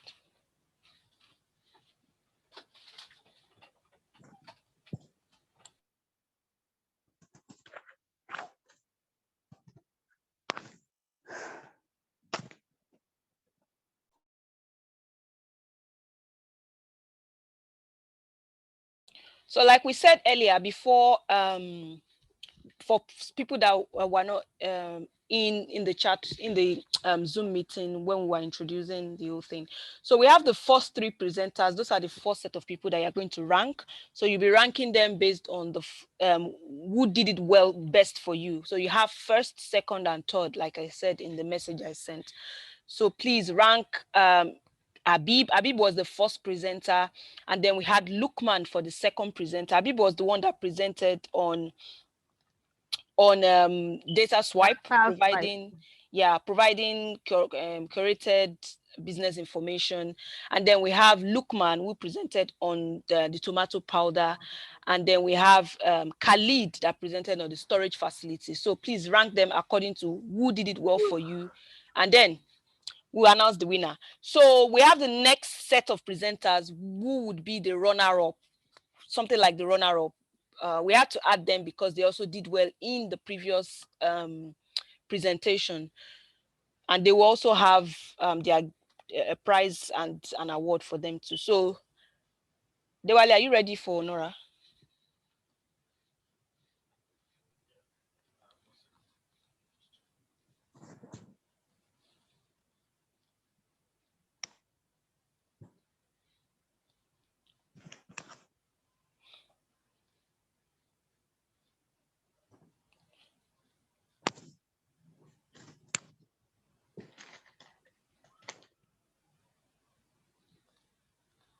Great work, great work, great work.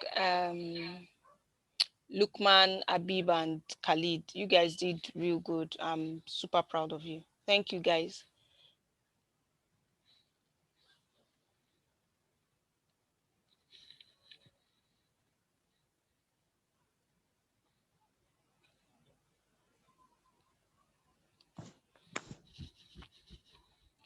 Sorry for the delay.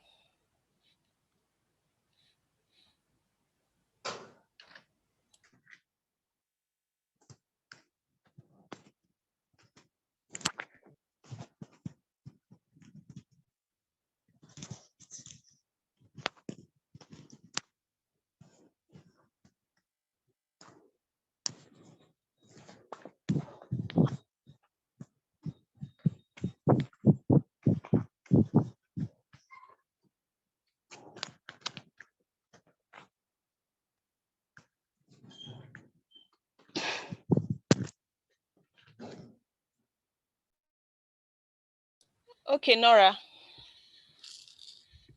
Okay, thank you. Your time starts now. Good afternoon, everyone. My name is Nora. Today I'll be introducing my business, Sumptuous Spunky's Eatery, and our tagline is "Food is Magic." I'm asking for $3,940 for a 10% stake in my business, and that's because I believe that the expertise and logistics you can bring to the table can help promote the business, as well as give the product a strong feature if given the opportunity. Now, before I gained admission into the university, I went on to get knowledge on catering service and became a certified caterer. I had struggled with body issues from a young age, and then healthy food was not promoted. So I ended up gaining weight over and over. But after the training, I relearned that food is nourishment, and that if I could just get back to the whole healthy, nutrient-dense food, definitely I would get the result that I had wanted. So Sumptuous Spunky Cakes was born out of that struggle. Then I had to stop looking at food as the enemy and started looking at it as nourishment. Next slide, please. The inadequate or no use of natural spices is the major problem in Zaria, where restaurants here and there prepare assorted dishes, yet lack the use of natural spices. Now, aside this, in ABU Zaria main campus, from Department of Sociology to phase 3, okay, that's phase 2, there's a distance of 3.50 kilometers, and there is no single eatery in that place. Students have to walk this distance on daily basis just to get what to eat, and that is totally wrong. Next slide, please. We believe that every individual should enjoy every meal, no matter how little it is. Adding natural spices to food enhances food color, flavor, and importantly, have the potential ability to kill at least 25% of bacterial species, as well as reduce foodborne diseases. Now, by solving this problem, we'll create a lasting result, which includes but are not limited to good health, speeding up metabolism, promoting weight loss, and observing balanced diet. Now, why is natural spices so important? Spices and herbs have been used since ancient times, but still they play an important role in modern food preparation. They not only add unique flavors, but certain spices blended together can replace or reduce salt or sugar in foods. They are also low in calories, sodium, fat, and they have no cholesterol at all. Next slide, please. We have two major products: Nigerian delicacies, which include the egusi soup, ogbono, ewedu, and the rest of it. And then we have cakes and pastries. These pastries include minced puff, we have pancakes, we have fish rolls, egg rolls, and the likes of it. And then for cakes, we make wedding cakes, birthday cakes, Valentine cakes, and we can even bake apology cakes for you too. Next slide, please. Now, our target market mainly is students of Ahmadu Bello University and its lecturers. So these are our competitors. We have Frizzlers owning 20% of the market share, and Nihari, which is most patronized, has 55% of the market share, which is the largest. Season 500 has 15% of the market share, and others who are still struggling to come up has 10% of the market share. Next slide, please. Now, we believe in the power of natural spices, which our competitors lack. Therefore, we stand a better chance to be chosen as the best eatery ever. With the following strategies, we intend to snatch and own 80% of the market share of all our competitors. We intend to use flyers and posters for our advertisement, WhatsApp messages and statuses, putting our banners and flyers on social media such as Facebook, LinkedIn, Instagram, and the rest of it. And then we also have packaging of products. Yes, our packaging is wow, and our content is rock solid. So we use our packaging to entice our customers. Now, among the other strategies that we have, I came up with an idea that if you can introduce two customers to the business and they buy something in return, then you earn a takeaway package with any dish of your choice worth just 500 naira. And then if you're introducing just one customer to the business, then you will get a discount of 10% on your next order. Another strategy we come up with is affiliate marketing. When you introduce someone to us or to the business, you get a particular cut on that person that you've introduced to us. Next slide, please. Now that brings us to our financials. Now in our first month, we turned over a revenue of $91.86 and a profit of $41.39. And then in the following month, we doubled the revenue and also the profit. So we are forecasting that in 1 year, if the economy is stable, because Nigeria itself has its own problem. So if the economy is stable, we are looking at a revenue of 400,000 at the end of the year. Then one major risk this business has is the perishability of goods. Yes, when there is heat, some goods tend to get spoiled. So that is why we are looking for this money. With this money, we can buy kitchen equipment. We can rebrand, package. We estimated a payment of staff for 2 months. And for a startup, we need a minimum of 5 staff so that we'll be able to give out our services properly. And then we also need this money to rent a shop and store as well. Next slide, please. So aside the use of natural spices that we are talking about, need to eat with Spunky. One of it is that we are very affordable. Now, Spunky's Eatery provides you with inexpensive yet quality-driven meals compared to other restaurants in Zaria. And that's because we understand our customers. And so with as low as just 500 naira, you can order a quality meal and enjoy yourself. Another reason is because you need to experience ethnic cuisine. If you want to eat a proper traditional meal, then you will be making a mistake. We have the ability to provide for you over 30 different Nigerian recipes. And trust me, it's something you would never regret after testing. We also have variety. You can get carried away with the various cuisines available at Spunky's. And there is assorted meat that has been branded like goat meat, beef, liver, pomo, and the rest of it. And then to the different swallows, we have eba, we have fufu, we have wheat for those who eat wheat. And so you see that you are spoiled for choices. And then we make sumptuous and irresistible delicacies. Trust me, with just one try, and your whole family is on a trip to Spunky's kitchen because they are finger-licking meals. Now, to cap it all up, we cook with love. Yes, we love our customers. We love them and we value them. And so that is why we give them seasonal and festive discounts, because we care about them and we want to retain those customers. Next slide, please. Okay, so this is Nora. She's the owner of Sumptuous Spunky's Eatery. She's currently a 300 level student in Ahmadu Bello University. She's an author with 2 books to her name, and she's also a motivational speaker. So it has always been her desire to give people the best and quality meal, helping them bridge the gap of quality, but still getting paid for her passion.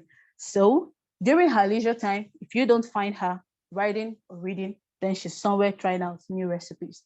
Next slide, please. So these are some of my products. I couldn't put everything here, so I just had to put this little. We have the minced puff puff, the one that is open. If you look into it very well, you see that it has beef inside. Yes, that's why I call this minced puff puff.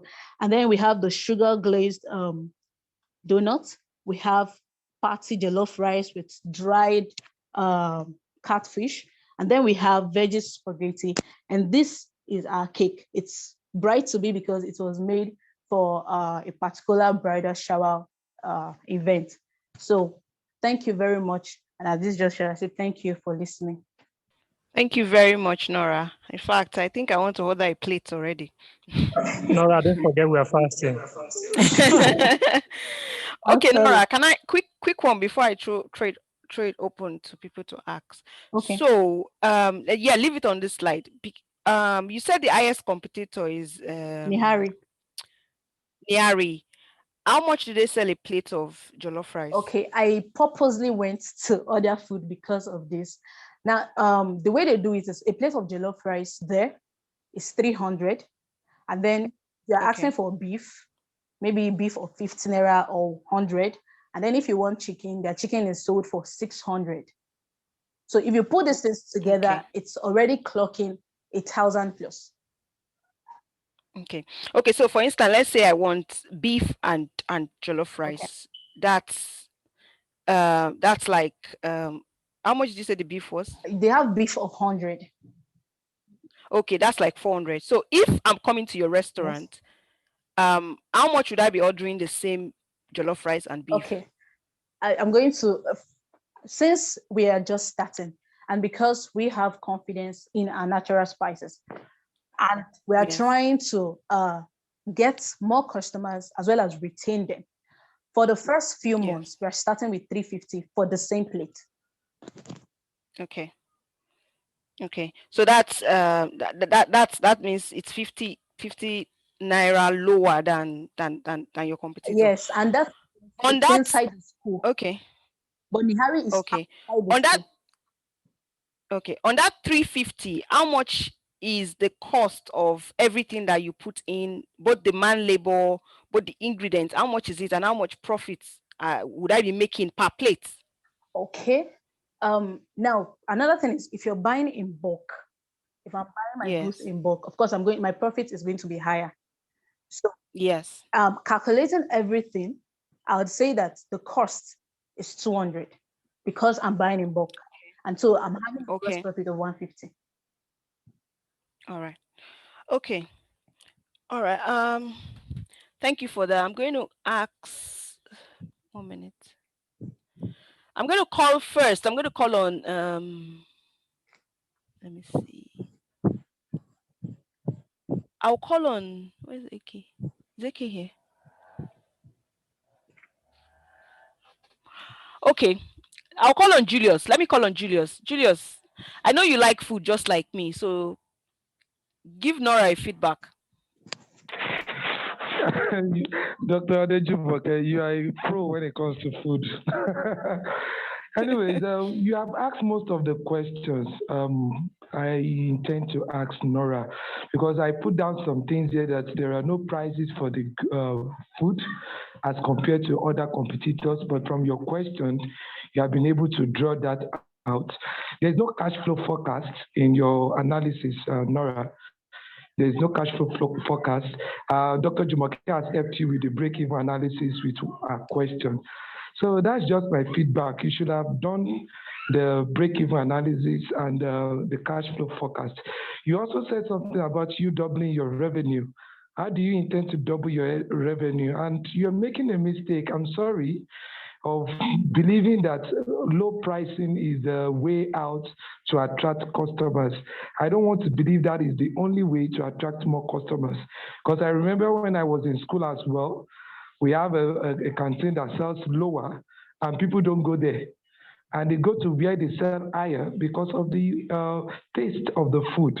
So if you're claiming that you're using natural spices and everything, I believe you should believe more in yourself.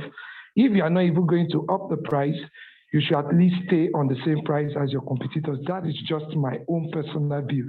It might be subjective to your criticism or whatever. So that's just my feedback. Thank you. Thank you, sir. Yes, for the price, we're not looking at it as okay, just trying to lower the price to get, like I said, it's for the first few months. But then I have confidence in what I can do. And this is because this is something I have passion for. I believe in myself. I believe I can do this. Like, I can beat the competitors. So I am very sure that with my natural spices and with my gifted hands and love, I can pull this through. And that for the the cash flow, In my offer, I added logistics to it, and that's because I'm not so good at logistics. I'm not an accounting student. I wanted to, but my parents didn't want me, and so I lost interest. And since then, it's been a bit difficult getting back figures. So that is why I also added logistics to my offer. Thank you. Oh, Lami, I was going to call you anyways after this because I know you like food just like me. Okay, let's hear you, Lami. Nora, I wasn't gonna say anything until when you said you plan to let the price be like that for a while, then you change or you increase the price. One thing is this: if you offer a premium service or services at standard prices, you struggle and you have to, reduce your standards later. Okay, so all you just need to do is, if you're offering a premium services, okay, then charge premium prices for premium products. You understand what I'm saying? Because at the end of the day, if you feel like, okay, now this is the amount you want to sell whatever you're selling, and at the end of the day, maybe you feel like, okay, let me increase after maybe 2 months. Now you feel like, okay, let me increase the price or the price of whatever you're selling. Your customers are going to eat you for that. Yeah, you understand what I'm saying? So all you just need to do is what? If you're offering a premium service, charge premium prices for it. Okay, premium services at premium prices. Yeah. You understand what I'm saying? So you don't need to say, okay, maybe to fine. Maybe if what you need to do in that case is maybe you can just give out, if you're starting a business and you want to, like, okay, let people know about your services or your product or whatever, you can just give out some of whatever you're selling to people. Let them have it. Okay, this is food, right? You can give out some of whatever you're selling. Okay, let people have a taste. When they taste it and they feel like, oh, it's nice, then they will come. But don't have it in mind, okay, you're selling something for 10 naira just to entice people, and at the end of the day, you want to increase it to 15 naira. You think they will stay because they've bought it for 10 naira before? No. Your customers are gonna, you understand what I'm saying? They're gonna come for you. If you're selling what's good, the customers are always gonna come for you. Thank you very much, Lami. Ridwan, let's have you. Okay, thank you, Dr. Jumi. Lami and Julius have said part of the things I would have loved to say. And I think I mentioned it earlier when Habib did his presentation, that low price is not always the best strategy to market. So again, let me make reference to competitive strategy. So in competitive strategy, you have 2 or maybe about 3 different ways of marketing strategy. So you can look at the cost leadership and the differentiation leadership, or the focus, right? So what you want to do now is you want to look at cost, which is to bring down the price. It may not always be the best. The reason being that, especially if you are going to this kind of business where prices change, prices fluctuate almost every now and then. Currently in Nigeria, there is a food inflation of 18%. When you mentioned that you wanted to, I knew that 500 would never ever be sustainable, because you go to the market next week, prices have changed. If prices change, the question is, do you want to reduce quality or do you want to increase price? So that is why, again, for this kind of business, pricing may not always be, and I don't think it is the best way to go. You can create a niche for yourself. Things that are expensive don't necessarily mean people. Rolex are making their money today. Tesla is the most valued automobile company in the world. And how many people have Tesla? So it's not really about, if you increase the price, people will not come. No, it is the quality and the standard that people are looking for. So if I know that you have that quality, if I know that the standard is there, I will be able to pay that premium for the kind of service that you're offering. So I think you should focus more on the quality, right? And then determine your pricing based on the quality you're offering, instead of just, saying you want to provide low price for your products. So that's one. So secondly, so again, your slides are very, very nice. So I think my first comment will cover the discount you said you wanted to give, because you mentioned that you were going to give 10% discount and another 500 naira. So those cost implications, you need to look at them very well, because it's easy to say you want to offer discounts, but by the time you look at how it affects your bottom line, it might not be sustainable. So it's something that you need to look at again.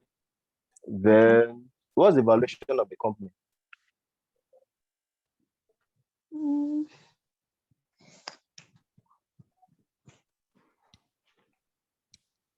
Do you have it? But no, if you don't have, just say you don't have. So I don't have for now.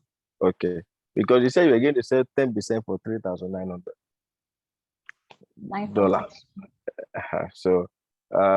So just do a proper valuation. If you don't have a valuation, it's not a problem, right? It's something that you can always do later. But I just wanted to verify this information because you mentioned it. Okay. So again, yes. So I think we just need to do a lot, putting a lot more into doing your projection, because from what you showed, I can't really speak to your financials, because the only thing you showed is your gross profit. You didn't show your operating expenses, cost of running the business on a day-to-day basis, the salaries, and other maintenance and every other thing so all those OPEX were not there. And I think that's what Julius to mention, that there was no financials and there was no projection. So those things you need to do, because that is what tells us if what you want to do is sustainable and if it makes sense to invest in that kind of business. So basically that's what I would say for now. Thank you. I would say well done. Thank you very much, Ridwan. Okay, quickly. Musa, you are meant to be the one to present next, but Azana needs to present now, because I think she's meeting up with her mom or something. So I would have Musa after Azana. Azana, are you ready? Do you want me to project Jumoke? this? Yeah. Sorry, this is okay. I just wanted to ask a quick question to Nora. All right. All right. She mentioned something 400. I wanted to know, is it 400,000 naira or $400? When she was talking about revenue for the year, if I'm right. Just download the share, Azana. Okay, no, it's not in dollars. It's in 400,000, and that's I did that because the Nigerian economy can be very funny. So if we are stable in a year, we can have a revenue of 400,000. To represent after Musa. Okay, 400,000 now. Okay. Yes. Then secondly, just wanted to give an advice. I know you guys were talking about pricing. So this is just a thought.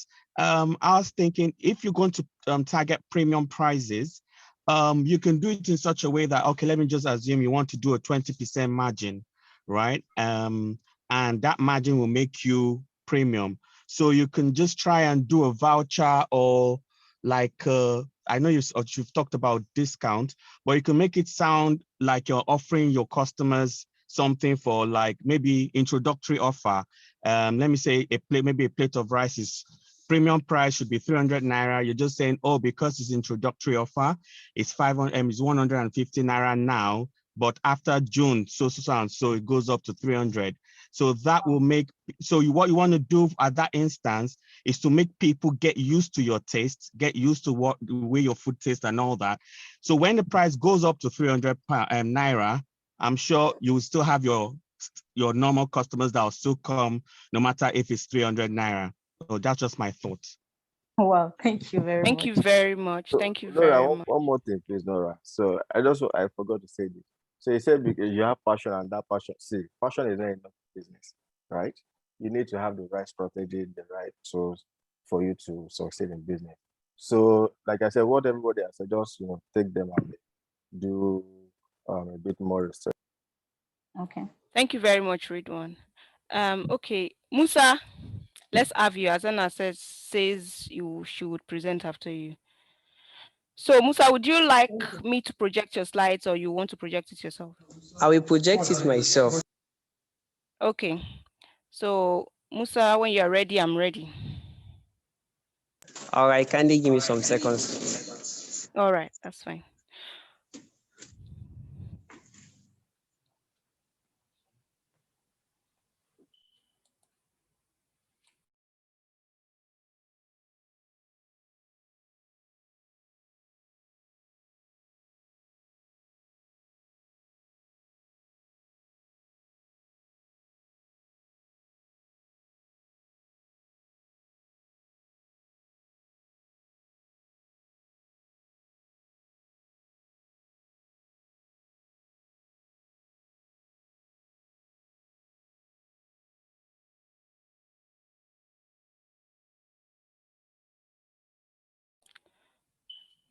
Okay, while we wait for Musa, can I say for mentors and investors who will be rating them, Nora, Musa, and Azana, all we need from you is just the top, the person that did it for you.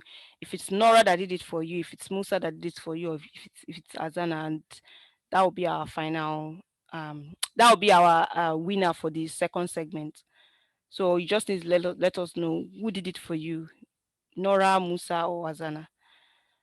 Okay, Musa, are you ready?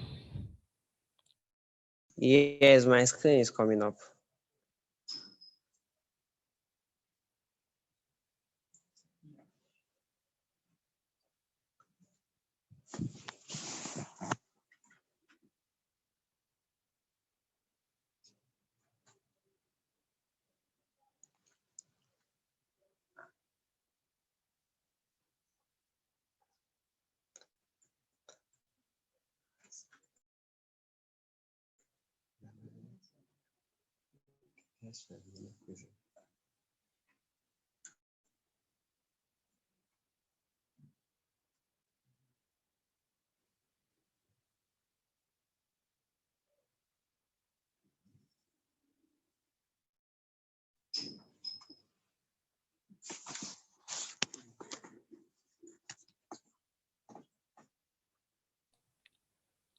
Okay, your time starts now. All right. Good day, everyone. My name is Musa Adamu Al-Qasim. So I will be pitching to you my business called The Bridge. Before I tell you what The Bridge is, I would like to tell you a story that I experienced with someone, through which I'm going to pitch my idea. So I had a friend. There's like an uncle. His name is Mr. Joe. He's a salesman who was transferred to northern Nigeria for an official assignment. Upon resuming the official house he was given, he realized that some of the appliances in his apartment were faulty and needed urgent attention. Unfortunately, he has no idea of the cause and he knows no one around. He felt depressed, and at the same time, he was afraid of asking the few people around in order not to fall in the wrong hands or get robbed, because he knows how unsafe it is to bring in a stranger into his apartment. The only option he had was to make a phone call to seek help from the office, who promised to send someone from the neighboring town. You can imagine how long it would take to get this done. In that same locality, oblivious to him, there exist several youths carrying out their mandatory national youth service who had been trained in electrical and electronic repairs during their NYSC mobilization period, but they don't have the means to establish themselves because they are not familiar with the locality in order to advertise their service. One of these graduates is Danjuma, who is a graduate of electrical engineering, who has on top of that learned practical aspect of his course during the mobilization period in order to complement the theory aspect of the electrical engineering. At that moment, Danjuma is broke. He has spent all his allowances. His mom is currently at the hospital receiving treatment, and he needs urgent 5,000 to settle hospital bill. But because he doesn't know anyone who will need his service, and in return, he will get the money he needs legally, he resorts to roadside robbery, which led to resorts to roadside robbery and other crimes in order to make ends meet. Now, from this, we can see that in this scenario, we can see that there's a huge gap that needs to be bridged and a problem that requires urgent solution. What are these problems? The first one is connection gap. The second one is information problem. We have trust issues and unemployment, which usually results into crime. At the bridge, how do we intend to solve the issue? We intend to solve the above mentioned problem by coming up with a platform. It's going to be a digital freelance platform that will house all skilled vocational and menial workers, such as mechanic, plumbers, welders, electrician, and the rest. This app will be linking these workers to clients who need them anywhere and at any time. It's going to be like an indigenous version of Upwork, because our target audience are going to be more of like core members, people that are students and the rest that have these skills but don't know how to kind of market it out. So we also save people like Mr. Joe the stress of navigating through the locality, looking for mechanics by endangering his life or wasting time waiting for electrician to come down from another town in order to repair the appliances he has in his house. So we provide we provide our customers with the necessary data they need about, let's say, all the electrician that falls within that locality. And after choosing the one he wants to offer the job to, based on the evaluation of the person's portfolio, we help them create. So looking at our product and services, the Bridge app is going to serve as a platform, or let me say, a home to on-demand human resources needed to solve any technical manual problem a client is facing. This problem can be basic or complex. Now, this platform is going to provide a database of all skilled vocational workers in Nigeria, starting from the northern parts of Nigeria and later expanding to other parts of the country. This will help bridge the information and communication gap between those that need the service and don't know where to get them, and those that have the skills to render the service but don't know who needs them. This platform will bring these two sets of people together to solve each other's problem without too much stress. And we're also going to make it a fast response and cost-effective platform. We intend to provide a fast response, cost-effective service to our users by helping them solve their most pressing need anyway. Now, looking at the market we are trying to cover, according to National Bureau of Statistics, the poverty rate in Nigeria is currently at 40.1%, and the unemployment is at 3%, while standard of living is keep increasing at 1.2% month on month, which puts it at currently at 18.7%. And the NYSC graduates, according to the Premium Times, they said the NYSC graduates over 300 core members yearly. Most of these graduates usually undergo vocational skills training, but they don't usually utilize these skills. And looking at the freelance industry now, the freelance industry represents over 80% of the global workforce, according to a projection that was made by Peerism. They said it's going to represent over 80% of jobs by 2030. And although this is just an estimate, it can only become a fact in just a decade. And currently, freelancers represent over 35% and 40% of the workers. And again, if you look at the current generation we are, the Gen Zs, we mostly like to be independent. We mostly like to freelance instead of going to work, waking up in the morning, going to work and doing all sorts of things like that in order to make a living. Now, let's look at the industry itself. According to the freelance economy in numbers, they said the total addressable market for the global gig economy currently is at 1.5 trillion.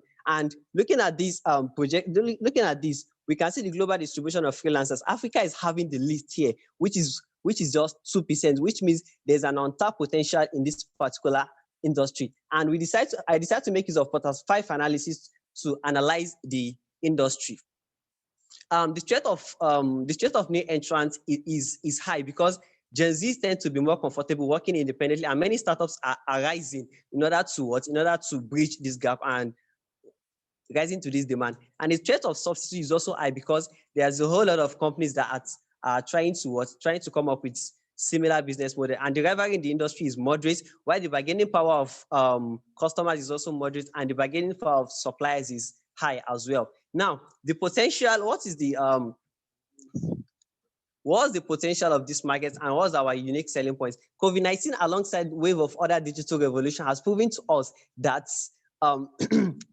digital economy is a force that must be reckoned with. As a result of this, I decided to move into the gig economy. We have some unique selling points, which is one of them is I'm going to focus on vocational freelancing, and I'm going to have an inbuilt search engine with a single database for all vocational miners, and the job portfolio and recommendation will be there for you to look at. And our focus is on the informal sectors, unlike that of my competitors. Now, we have a vision of building a world where all vocational and menial workers get access to the best of opportunities anywhere and everywhere in the world. What's the objective? The objective is to create an economic opportunities for the less privileged members of the society and to incorporate indigenous skills and vocations into the digital world. As our core values, we put the communities first. We make sure that we provide a protected payment system and inspire the future of work. How do we intend to carry out our marketing?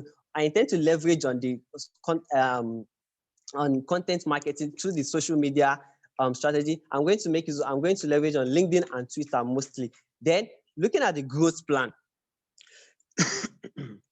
Looking at my growth plan, this is a 5-year forecast, and which I'm planning to achieve through a strategy of market penetration and market development by providing a seamless user experience platform and a competitive price or subscription rate, and also a transparent payment system. And we're also going to offer more creative and inclusive advertising to lure away customers. As we all know that Without tactics, mostly strategy is usually nonsense. So this is going to be my execution tactics. I'm going to leverage on content marketing, regular updates of our platform, and collaboration with fintech. Now, looking at the target market and the market composition itself, we have a total addressable market of 77 million, which covers the global world. Then the serviceable available market with a target of 1.1 million, which covers both, let me say, African region, and the serviceable obtainable market, which covers just Nigeria. Then who are our target audience? Our target audience are the graduates, core members, and people that are out of school. Now, these are the competitors we have. But one thing that makes our business unique is that apart from focusing on the informal sector of the economy, the bridge is going to leverage on the database of NYSC to register core members upon completion of their mandatory vocational skill acquisition, which my competitors don't. They only focus on people that come in by themselves. And here is our projected profit and loss statement. From here, we can see that our subscriber growth is the major driver of the revenue growth. Our subscriber base is expected to grow by 50% month on month, and a projected 3.3 million net income for the first 12 months with a moving average of 76%. Our subscriber base is expected to reach 5,000 by the end of the year, with 50% of them getting engaged through our platform. The total startup cost needed to fund the business is projected at 1.3 million. I know you may be surprised to see just two things under our startup cost. This is a business that is going to be a remote-based business. So most of the resources needed for this business is going to be human resources. Our web hosting is what we consume most of the money, because this is something that we require funding and is beyond our financial capability. Then the utilities are some of the miscellaneous. Those are the things we need, such as laptops and name them. So making a total of 1.3 million. And you can see the net income and trend analysis, that the way it is moving up gradually. So this is my team. I am the CEO. Then Habibullah Abdulrazak is going to serve as the Chief Financial Officer. I have Ayub Atobi is going to be the Operation Officer. Then I'm going to leverage on the expertise of Rashida Jamil to handle my technology and innovation, and also the innovation of Mariam Booker to handle the marketing and communication aspect of the bridge. Thank you. I'm open for questions.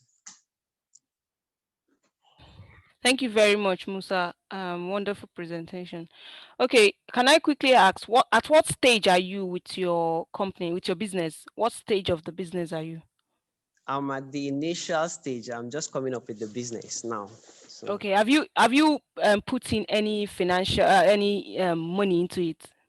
Currently, I haven't, but I'm planning to do that. That's why I say most of the money we need are things that we need to start sorting out for it, because this is an idea I developed of recent. So I just need to meet with my team and we decide on how to fund the business and the rest. Also, can I ask this? How do you intend with the payments? Is it the subscribers that will be paying, or the freelancers that will be paying, or you're getting money from both parties? Yeah, for the payments, this is where I'm going to do. I'm going to leverage on fintech. Like, let me say, I'm going to leverage on Kuda. We're going to partner with Kuda. So the clients will be paying. The clients will be paying through the Kuda platform. Then from Kuda, we'll be getting our commissions. So it is the client that we're paying. Then the money is not actually going to come from, let me say, directly from the worker himself. We are just going to remit after removing our commission, then we remit the remaining money to the worker. So the payment is coming directly from the client. Okay, you're saying that when they ask for your services, so the money they pay for that services, then you get your commission from that money, right? Yeah, sure. Okay, all right. Okay, I'm going to throw it open to the guests. If you wants to ask question. Okay, let me see. Sarah, are you there? Is Sarah there? Okay, she's not here. Sarah. Hello. Is that AK? No, that's Shubomi speaking. Sorry, Shubi, I wanted to call you, but I guess you're all right. All right, go on. All right, sorry. I want to ask something. I don't know if I've gotten this business proposal wrong, or what you just presented.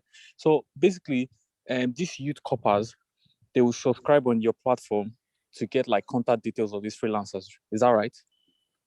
Yeah, this freelance, the corporate will subscribe on my platform in order to be open to, let me say, when these clients are looking for someone who is going to, let me say, carry out a service for them, they can easily spot that, okay, this person is qualified to do this job, then they will contact the person. So it's going to have like a platform where you just try to find the contact of anybody who is qualified to offer the service you want someone to offer you. Okay. So my question is, I don't know what strategy or how you want to convince like people to subscribe on your platform. I don't know if I'm probably mixing something up here that I'm not getting properly. Yeah, with regards to that, I'm thinking of, okay, we are planning to do two things. One thing is because one of our target audience is the students, and another one is the graduate and a NYC member. So for the students, we try to approach them through different platforms, like giving them some kind of students ambassadorship and the rest. We try to entice them, okay, telling them, okay, do you know that you can actually monetize your skills and the rest? So from there, we try to get across to them. While for the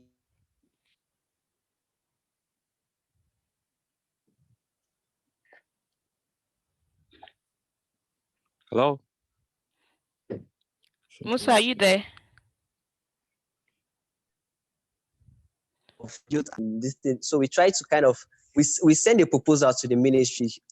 That's what we are trying to do. So just to try to pitch our business to them and tell them that, okay, we have a kind of platform that when these guys are done with their learning all these skills, they can actually just subscribe to this place and they will be getting jobs instead of they going out there without utilizing the skills you inculcate into them.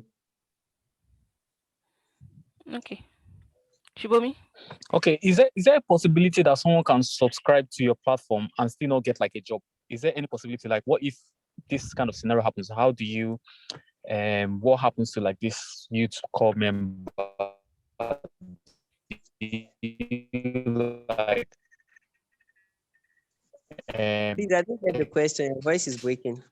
He's saying that is it possible that somebody subscribes and then they don't get a job? Like that means that subscription for that month is wasted. And how do you intend at addressing that? Okay, for that, we don't charge unless your offer is subscription. Please, can anyone hear me? We can hear you, Musa. Continue. So yeah, all you do is this. Subscribe to our platform. It is free. We only charge when you offer a service. Okay. Shubomi's network is. Opeoluwa, do you have a question for Musa? Sorry, Julius, I will come back to you. Opeoluwa, do you have a question for Musa?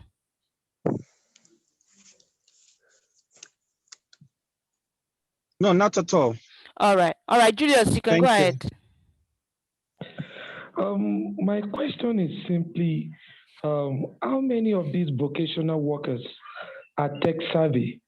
Because if we look at it, those that are really vocational workers, I'm not talking about youth corpers that were trained within 2-3 weeks and you expect them to be experts at their work, or probably they have been doing that before becoming a youth corper.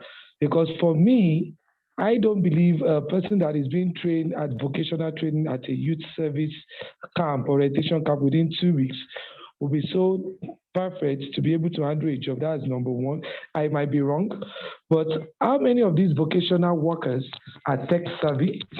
How many of these people do you intend bringing? Because you're saying an informal sector. Most of the vocational workers that I know, some of them don't even use Android phone. Talking less of being able to see if they have a job. Are you going to be the one calling them, monitoring the work or whatever? Just clarify that confusion, please. Okay, yeah, we actually thought of that while coming up with the business idea. So the thing is, I know that majority of these vocational workers, most of them are not even literate, not to talk of being tech savvy. So when it comes to that, the client has two options. is either the client, we are going to program the platform in such a way that is either the client contacts these guys directly by himself. This is if two conditions are met, which is one, if if the client understood the person's language, and secondly, if the person is a tech savvy person. Then if that particular person is not tech savvy and maybe there's a language barrier or something, we will help the client to contact the person. Okay, you might be thinking, how do we get the data of these guys? We are trying to leverage on the professional association of most of these vocational workers, because this is from a personal experience. I had a friend whose father relocated from, let's say, from where we are living to a rural area. So unfortunately, when the father got to that rural area, there is no, like, there's nobody to kind of, there's no how you can offer a service to anybody, because he doesn't know anybody there, and people are just like, we are not interested in your service. So the man had to walk down. He has to walk miles to come back to his former area, spend monies on transport and the rest. And there are some days that he won't even offer any service, which means he's at a loss. But if you can provide a platform whereby, okay, the moment someone needs your service, you can easily contact, okay, Baba Shaki, so person needs your service at this location. Can you make it? If you can't, then we contact another person for that same client. So that's what we are trying to do in order to address the issue of those that are not tech savvy. Okay, thank you for your explanation. But I remember when this ride, is it OPay ride or the name eludes me, that you can either do offline or online stuff.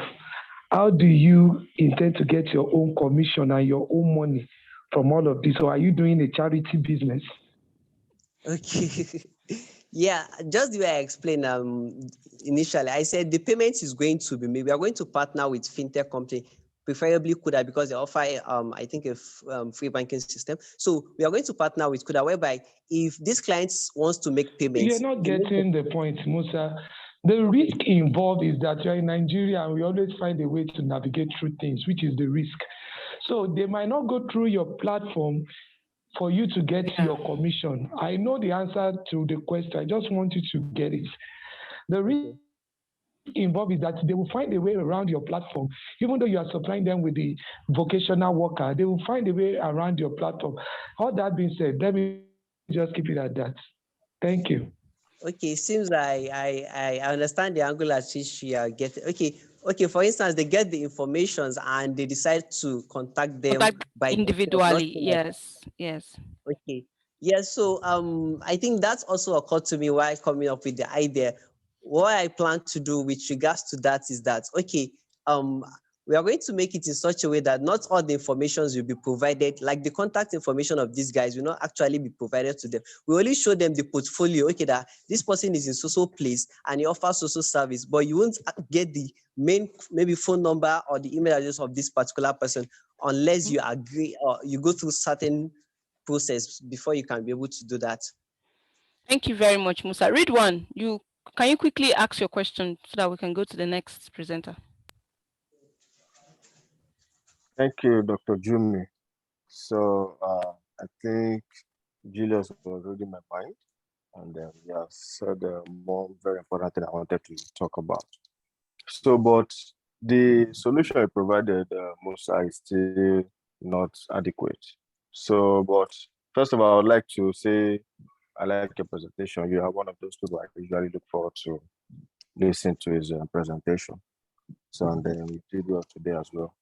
But on the merit of what you presented, I understand your idea, but the strategies are not concrete enough to guarantee success with this business. So, like you have said too, yes, for first-time users, once you get the whoever you want, they won't come back to that platform. They just call the person directly and they do the business. So what you have to do now is to think about retention. How do you retain people? How do you make them come back to this platform?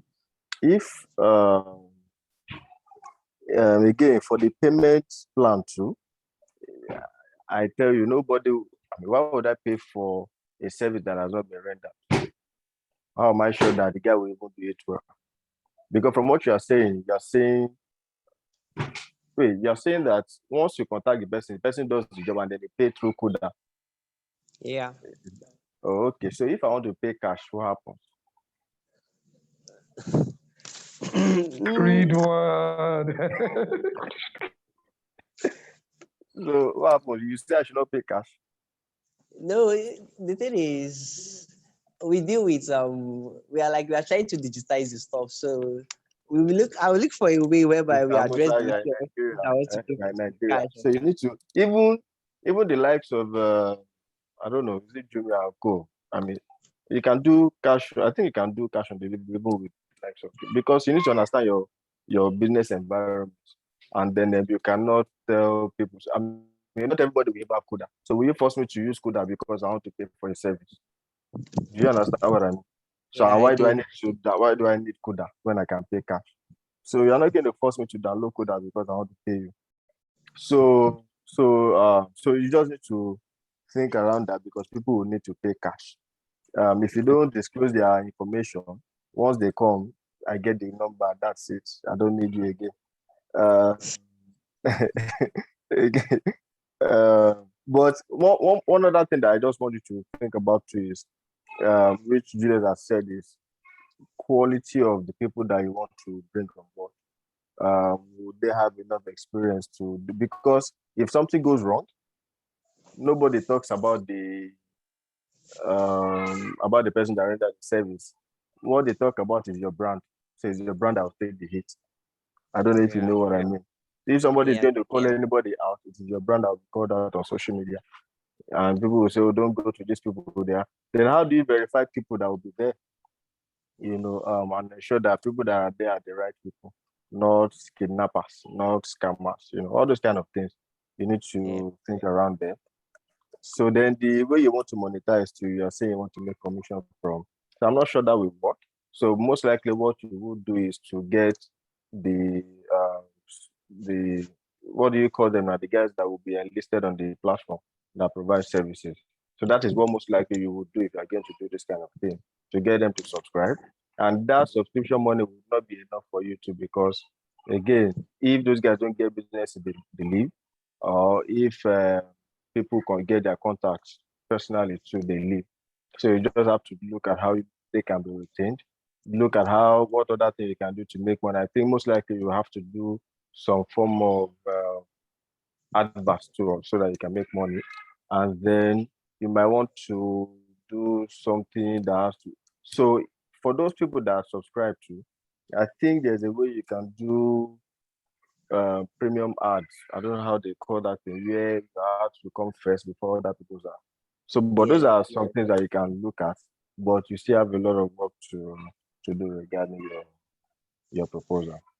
So Thank you very much, Ridwan. Thank you very much. Azana, are you ready? Well, Azana is our last presenter. Yes, I am. Okay, your time starts now. No, please, I would love for you to project my slides, please. Yeah, it's on already. All right. Can you see it? Yes, I can see it. Okay. Start. Good day, I'm Hassan Arama, the Managing Director at Mine. And then my topic is recycling HDPE into stationaries. Next, please. Mine is a brand that makes stationary materials such as pens, color mixers, drawing boards, pencils, T-squares, and rulers from recyclable plastics. HDPE, known as high density polyethylene, which is usually commonly used as PET bottles, PET bottle covers, shampoo containers, bleach containers, and liquid milk containers. Next, please. Why HDPE? HDPE is our material of choice due to its high density and low melting temperature, which makes it possible to melt the plastics without releasing fumes. Plus, scientists prove that it can be recycled at least 10 times, and it has proven to be stronger, more stable material than most plastics, wood, and even metal. It's impact resistant, so it can stand up to the pressures from shaping and sculpting. Next, please. Need to recycle. due to the fact that more than 100 million tons of plastics are manufactured every year globally. The need for reuse, recovery, and recycling of plastics is extremely important. These processes help conserve resources and reduce the amount of plastic ending up in the landfills and oceans, which poses dangerous threats to oceans, birds, the marine life, and humanity when they are improperly disposed. Next, please. Our mission. Mine will repurpose these toxic plastics as a base to provide high-quality stationary materials while creating an avenue to help keep our environment free from plastic waste. Next, please. Mine, our product and its unique selling proposition. Next. Mine will produce a variety of stationary materials such as pen, pastel mixers, drawing boards, pencils, holders, T-squares, and rulers from HDPE to cater for students within the Ahmadu Bello University campus and its environs. Next, please. Our target market is students. Due to the huge demand for stationaries amongst them, we will cater to our target market with high quality and stylish and unique products, which will compete with any stationary material in the market. It's our niche because we use recycled materials to make stationaries. Next, please. Our process is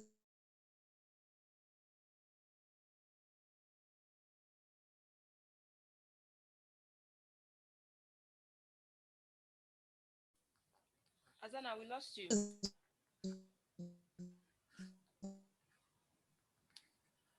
Sorry, can you hear me? Yes, we can hear you now. Our process is very easy. It's broken down into 3 phases. HDPE recycling processes start from the collection phase. This will be undertaken by scavengers who will be given the specific task to gather the HDPE plastics, which are mostly commonly PET bottles, PET bottle covers, plus bleach and shampoo containers can also be collected. After collection, the next process is cleaning and sorting the HDPE plastics. It is then cut into strips or little chunks. A heat of about 130 degrees Celsius is then applied to the strips or chunks to melt them. The melted HDPE can then be molded into desired shapes, then worked into the different required stationaries. It's our unique selling point because we use recycled materials to make stationaries. Some of the required tools for this process includes, next please. Some of the required tools for this process includes high temperature resistant gloves, baking paper, heat source, either oven or heat gun, scrap wood and silicones for molding, saw, scissors, and utility knives. Production brief. Next, please. Running through how it is achieved. Next, please. We make sure the plastic has the HDPE number 2 sign, as seen in the left side. The HDPE number 2 sign has to be checked. That's the resin identification code. Let me take you through a quick process of how the bottles at the other side will be transformed into blocks there. Next, please. We slide it into strips, placing it on a baking paper. That's the brown sheet. After sliding it, then you place it on a baking paper, which is the brown sheet over there. Then melting it at 130 degrees Celsius. Next, please. In the oven, as you can see, it's melting there under degree of 130 degrees Celsius.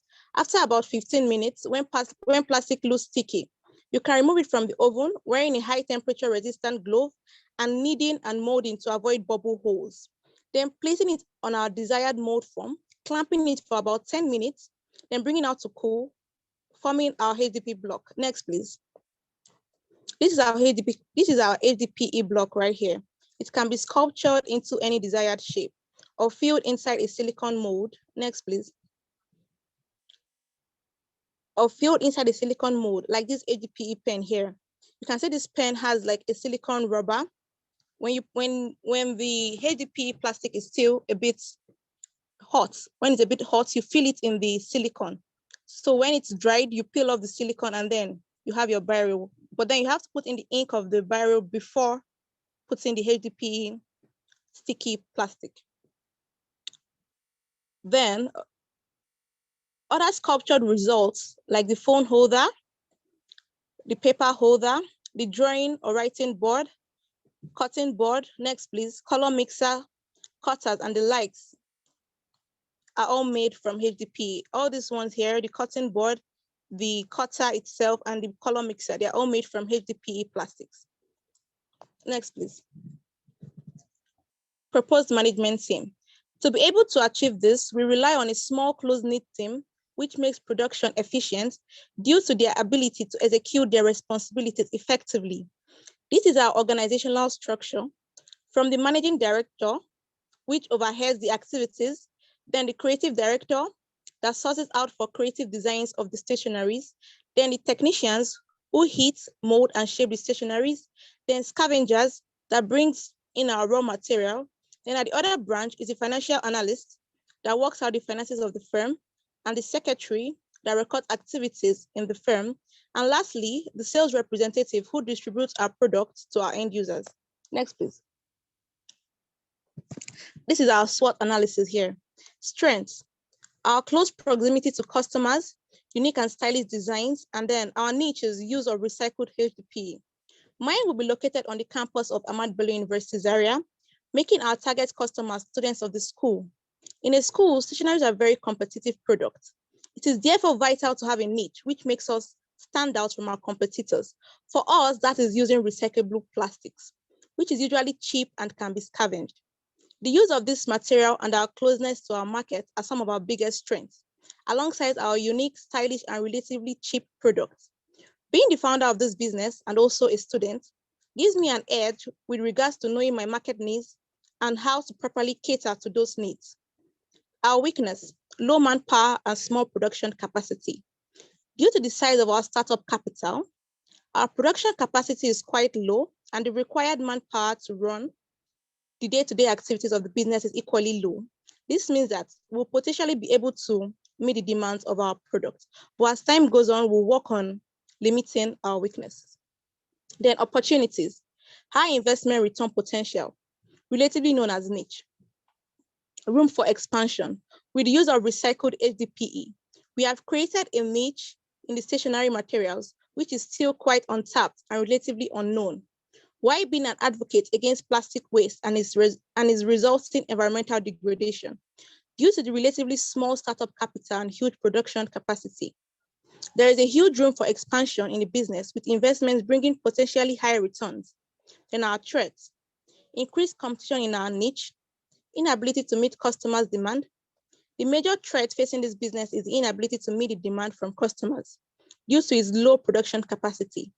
There is also a scenario where more people might key into our niche, thereby increasing the competition. Next, please. Marketing and sales. One of our marketing strategy is creating value. Maya will cater to its customers through sales and marketing all around the school and saving the planet due to our use of recycled plastics. Understanding the market. We will leverage on getting our product to stationery stores all around the schools and its environs. Research distribution. As we grow and expand, we will make targeted social media campaigns to customers in different parts of the world and potentially the world at large. Interactive advertising. We'll also leverage on the internet and online communities within the school to publicize our products better and increase our reach. We will communicate with our customers through easy access to us via social media platforms such as Facebook, Twitter, Instagram, and LinkedIn. We'll also make our contact information easily available and accessible to our customers. Feedback from our customers is one of our major priorities because it will make us able to serve them better, becoming part of the marketing dialogue. Next, please. And this is our financial summary. As you can see here, the graph shows our financial projections for the next 1 year with an initial startup capital of 100,000. We undertake expenses such as getting materials, needing to make our products, paying scavengers, and paying the staffs in our first month. We also sell some of the products which we have made. After the transaction in the first month, May, we end the month with 74,650 naira. The following 8 months, June 2021 to January 2022, we saw steady progress in our production and income, and by February 2022, we were able to break even with a net profit of 5,810 naira. At the end of February 2022, the next 2 months, we saw a steady increase in the net profits of about 16,316 naira in March 2022 and 28,540 naira in April 2022. Next, please. Conclusion. Working together. No company, country, non-governmental organization, or individual can fix this issue alone. We will have to work together to find the resources and invest in these solutions that can bring the ocean plastics back into the economy. As such, we are openly looking for committed partners and investors to join us help define a socially and environmentally sound supply chain that reduces ocean-bound plastic pollution at scale while meeting the requirements of this business community. Next, please.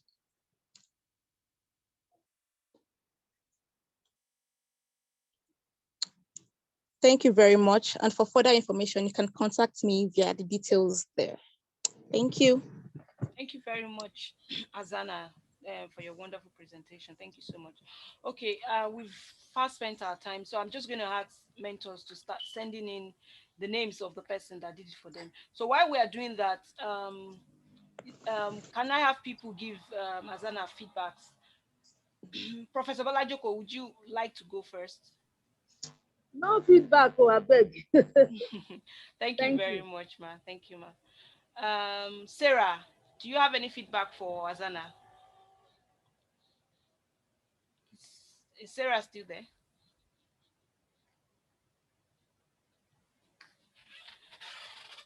Okay, read one. Yes, I. Oh, okay, Sarah, we have you. Yes.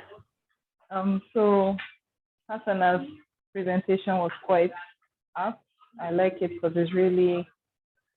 it's something different and something that pertains to one of the SDGs, Sustainable Development Goals. And I feel it's something that even if you're not pitching to people at the UN or people that are into humanitarian work, it will still be good to showcase that aspect, that you are not just providing solutions to a problem to the economy, but you're also contributing towards the attainment of the SDGs. But yeah, that's my feedback. Overall, it's a very good presentation. Well done, Hasana. Thank you very much. Thank Sarah. you very much. Thank you very much. Ridwan, do you want to give us Azana feedback? Please send in the names of the person that did it for you. We have Musa, we have Azana, we have Nora. Nora was the first presenter. Musa was the second, and Azana is the third. Please send in your names. Ridwan, feedback. Thank you, Dr. Jumi. So first of all, Azana, send me your account number. All right, sir. So, I'll do that. No, not your personal account, your business account. Yes, sir. We'll do that, sir. Okay. I was just joking, but now that I've taken it seriously. So, all right, sir. So let's talk about it. Let's talk about it offline. So, so first of all, I like your presentation, straight to the point, and it made sense. Okay. I think you've done a lot of work in terms of taking us through the process of recycling. So the only other thing you just need to do is to work on your projection. That is not an acceptable financial projection for the business. So you still need to do. I'm sure you must have learned from all our other feedback that you need to, let's see what the revenue comes to, let's see what the cost implications are, and then of course we can now make proper decision if it's something that is viable or not. So, but you've done well with your research, and I have to just commend you. Thank you, Azana. Thank you very much. Thank you very much. Thank you very much. Thank you very much. Oh, any last minute feedback for Azana? Okay, I'm going to hand over to Dewale for him to announce the winners. Thank you. If you have not sent in the names, please do send in names.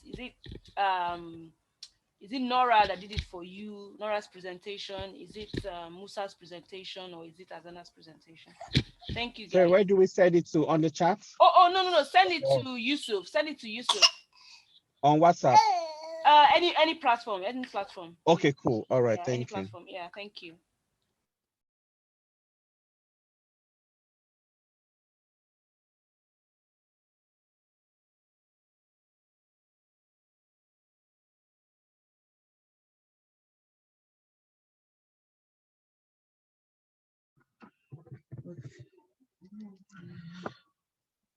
Wow. Thank you very much. Spent so much time today. So I want to thank all the mentees that presented today.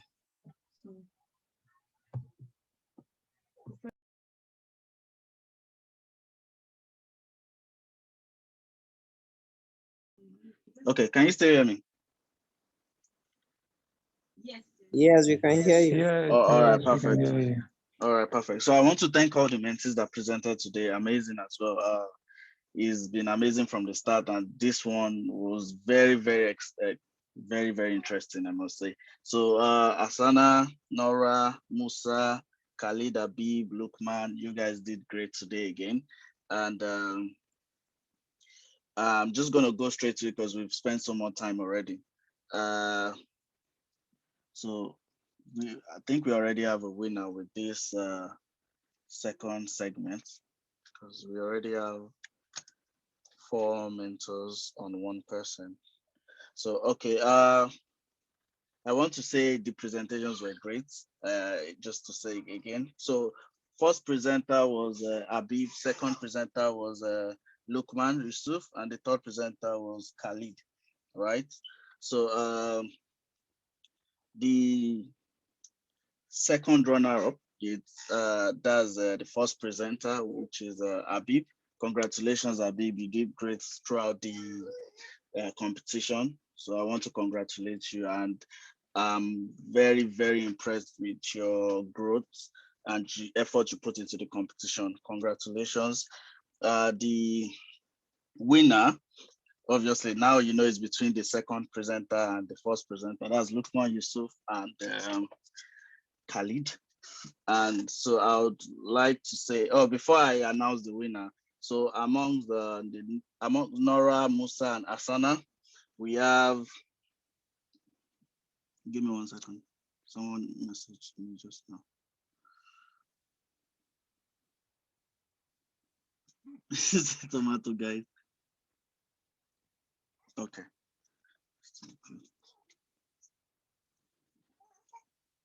Okay, so we have Asana. Congratulations, Asana. So you have 5 mentors saying you did it best for them. Well, just followed by Musa, but congratulations, Asana.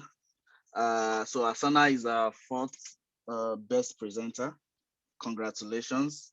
I'm really proud of you. I'm really proud of Musa, really proud of Nora for getting this far. No problem. No problem. You 3 of you did so well the last presentation, and you brought it again this presentation. So I want to congratulate you guys. I mean, this has we never emphasized that we would have you guys come again this in this final phase, but you guys did it so well last presentation, so we had to bring you guys again. So congratulations, Asana, and congratulations, Abib. So the winner of this competition, can I have some drum rolls? So the winner of this competition, I would like to congratulate Lukman Yusuf, who has emerged as the winner of this competition. Congratulations to Lukman. Lukman Yusuf, you've won the competition. You've won the Daytopia 2021 Daytopia Presentation Competition. I want to congratulate you. Khalid, congratulations for coming second. Congratulations for coming second, Khalid. I mean, we started from 14 participants, and here you guys are top 6. Congratulations to all of you guys. And you guys did so well that all the mentors were proud, and they were very interested, were engaged in your presentation. So congratulations to you guys. And although you guys and girls, although Mr. Lucas left, but he sent me a message that you guys did great, and he was so proud of the new generation that we have, even though we see so many negative things about, the youth, Nigerian youth, but, seeing you guys coming here to present such high quality work, and, I just feel like there's still a lot of hope for Nigerian youth. So congratulations once again, you guys. Lukman, congratulations. There you have it, guys. We have Lukman Yusuf as the Daytopia champion for this year. So congratulations, Lukman Yusuf, and obviously we'll be reaching out to all 6 presenters in due time. So I want to say, well done, guys. Congratulations to you guys. The Daytopia mentors, I want to thank you so much for your time for this presentation competition. You guys did great with the constructive feedback that you guys gave, and with the support as well. So thank you guys so much for and a very interesting competition. And I want if anyone has anything to say, I want you guys to come up and say it, and just talk about the competition before we end it. So thank you very much, guys. That's it for me. Okay. Hello, everyone. I want to say a big thank you to all the mentors. It's been an amazing season. In short, this is the first time I'm actually going into this kind of competition, and I have learned a lot. At first, I didn't want to, but Habib convinced me, and I liked the experience. And from the feedback, it has developed me a lot. I want to say thank you for giving me the opportunity to be a part of it. Thank you very much. Thank you very much, Laura. Lukman, can we hear from the man of the day? Lukman, and then Asana. Can we hear from you guys? The man and woman of the day.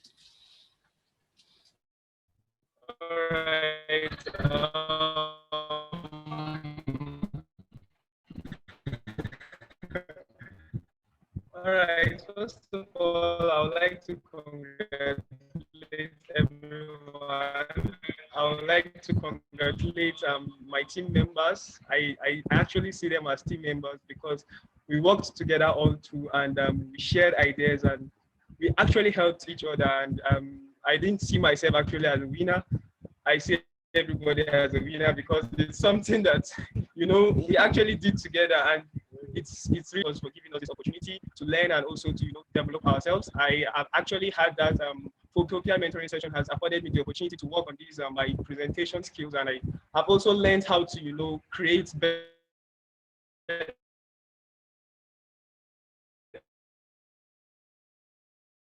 slides, and I'm really appreciative for this opportunity, and I hope that we are going to keep on improving. Thank you. Thank you very much, Lukman. Thank you very much. Azana, do you want to say anything? Yes, just a little. I want to thank everybody. Thank you so much. And the program really had a very positive impact on me. I was able to grow on my research skills a lot. I didn't know I was this good with research, but then I was able to grow on my research skills, which will help me academically. So I'm really grateful to all of you. Thank you so much. You're welcome. Khalid. Yeah, I don't really have much to say. I'm pretty much happy. And just like we were told in CFA Research Challenge, it's never about the win, but the experience. And for me, really, my presentation skills, building of slides, research, and confidence, really, it has grown significantly just within a short period. Thank you so much for the opportunity, and look forward to more from Daytopia. You're welcome. You're welcome. You're welcome. You're welcome. Do we still have Habib here? Yes, Habib is here. All right. Okay. Thanks so much to everyone for the support from day one. Thanks for the feedbacks, and again, thanks for this platform. It's really helps a lot, and I'm glad. I'm happy for my friends. My team is the best. Thank you. Thank you very much. Musa, let's hear from you. Hello, everyone. Thank you, everybody. I so much appreciate this opportunity to kind of explore and tap some of the potentials I don't even think I have. So it's a privilege, seriously. I never believe I could come this far. But thank God, at least we've learned a whole lot, and the experience will definitely speak for it. So thanks so much, everyone. I really appreciate it. Thank you very much. Thank you to everyone. Thank you, mentors. Julius, you're a star. Read one. I know I can always depend on you. Prof, thank you very much, ma. Thank you so much, ma. We really appreciate Shubomi. You're always my paddy now. Sarah, in fact, I'm so super grateful for all the Thanks. mentors you have here. Thank you. I've really learned a lot, even in this Well done to everyone. mentor mentee program. Yes, we have all learned so much. I was telling Dewale of recent that I need to contact you guys so that you can teach me all this your slides, as in like how you guys do those slides. I don't even understand. Like, those slides are power slides, so they are slides that you use to make money. Thank you very much, guys. Thank you so much, and thank you. We'll contact everyone, both the mentors and the mentees, just to appreciate you guys. And then the prize winner would also be going to the mentee that won, and we'll let everyone know. They'll be announced on our social media platforms, so keep an eye on our social media platforms. Thank you very much, guys. Okay, bye. Have a blessed weekend. Thank you very Thank much. you so much. Bye. Yeah, bye-bye. Bye-bye, guys.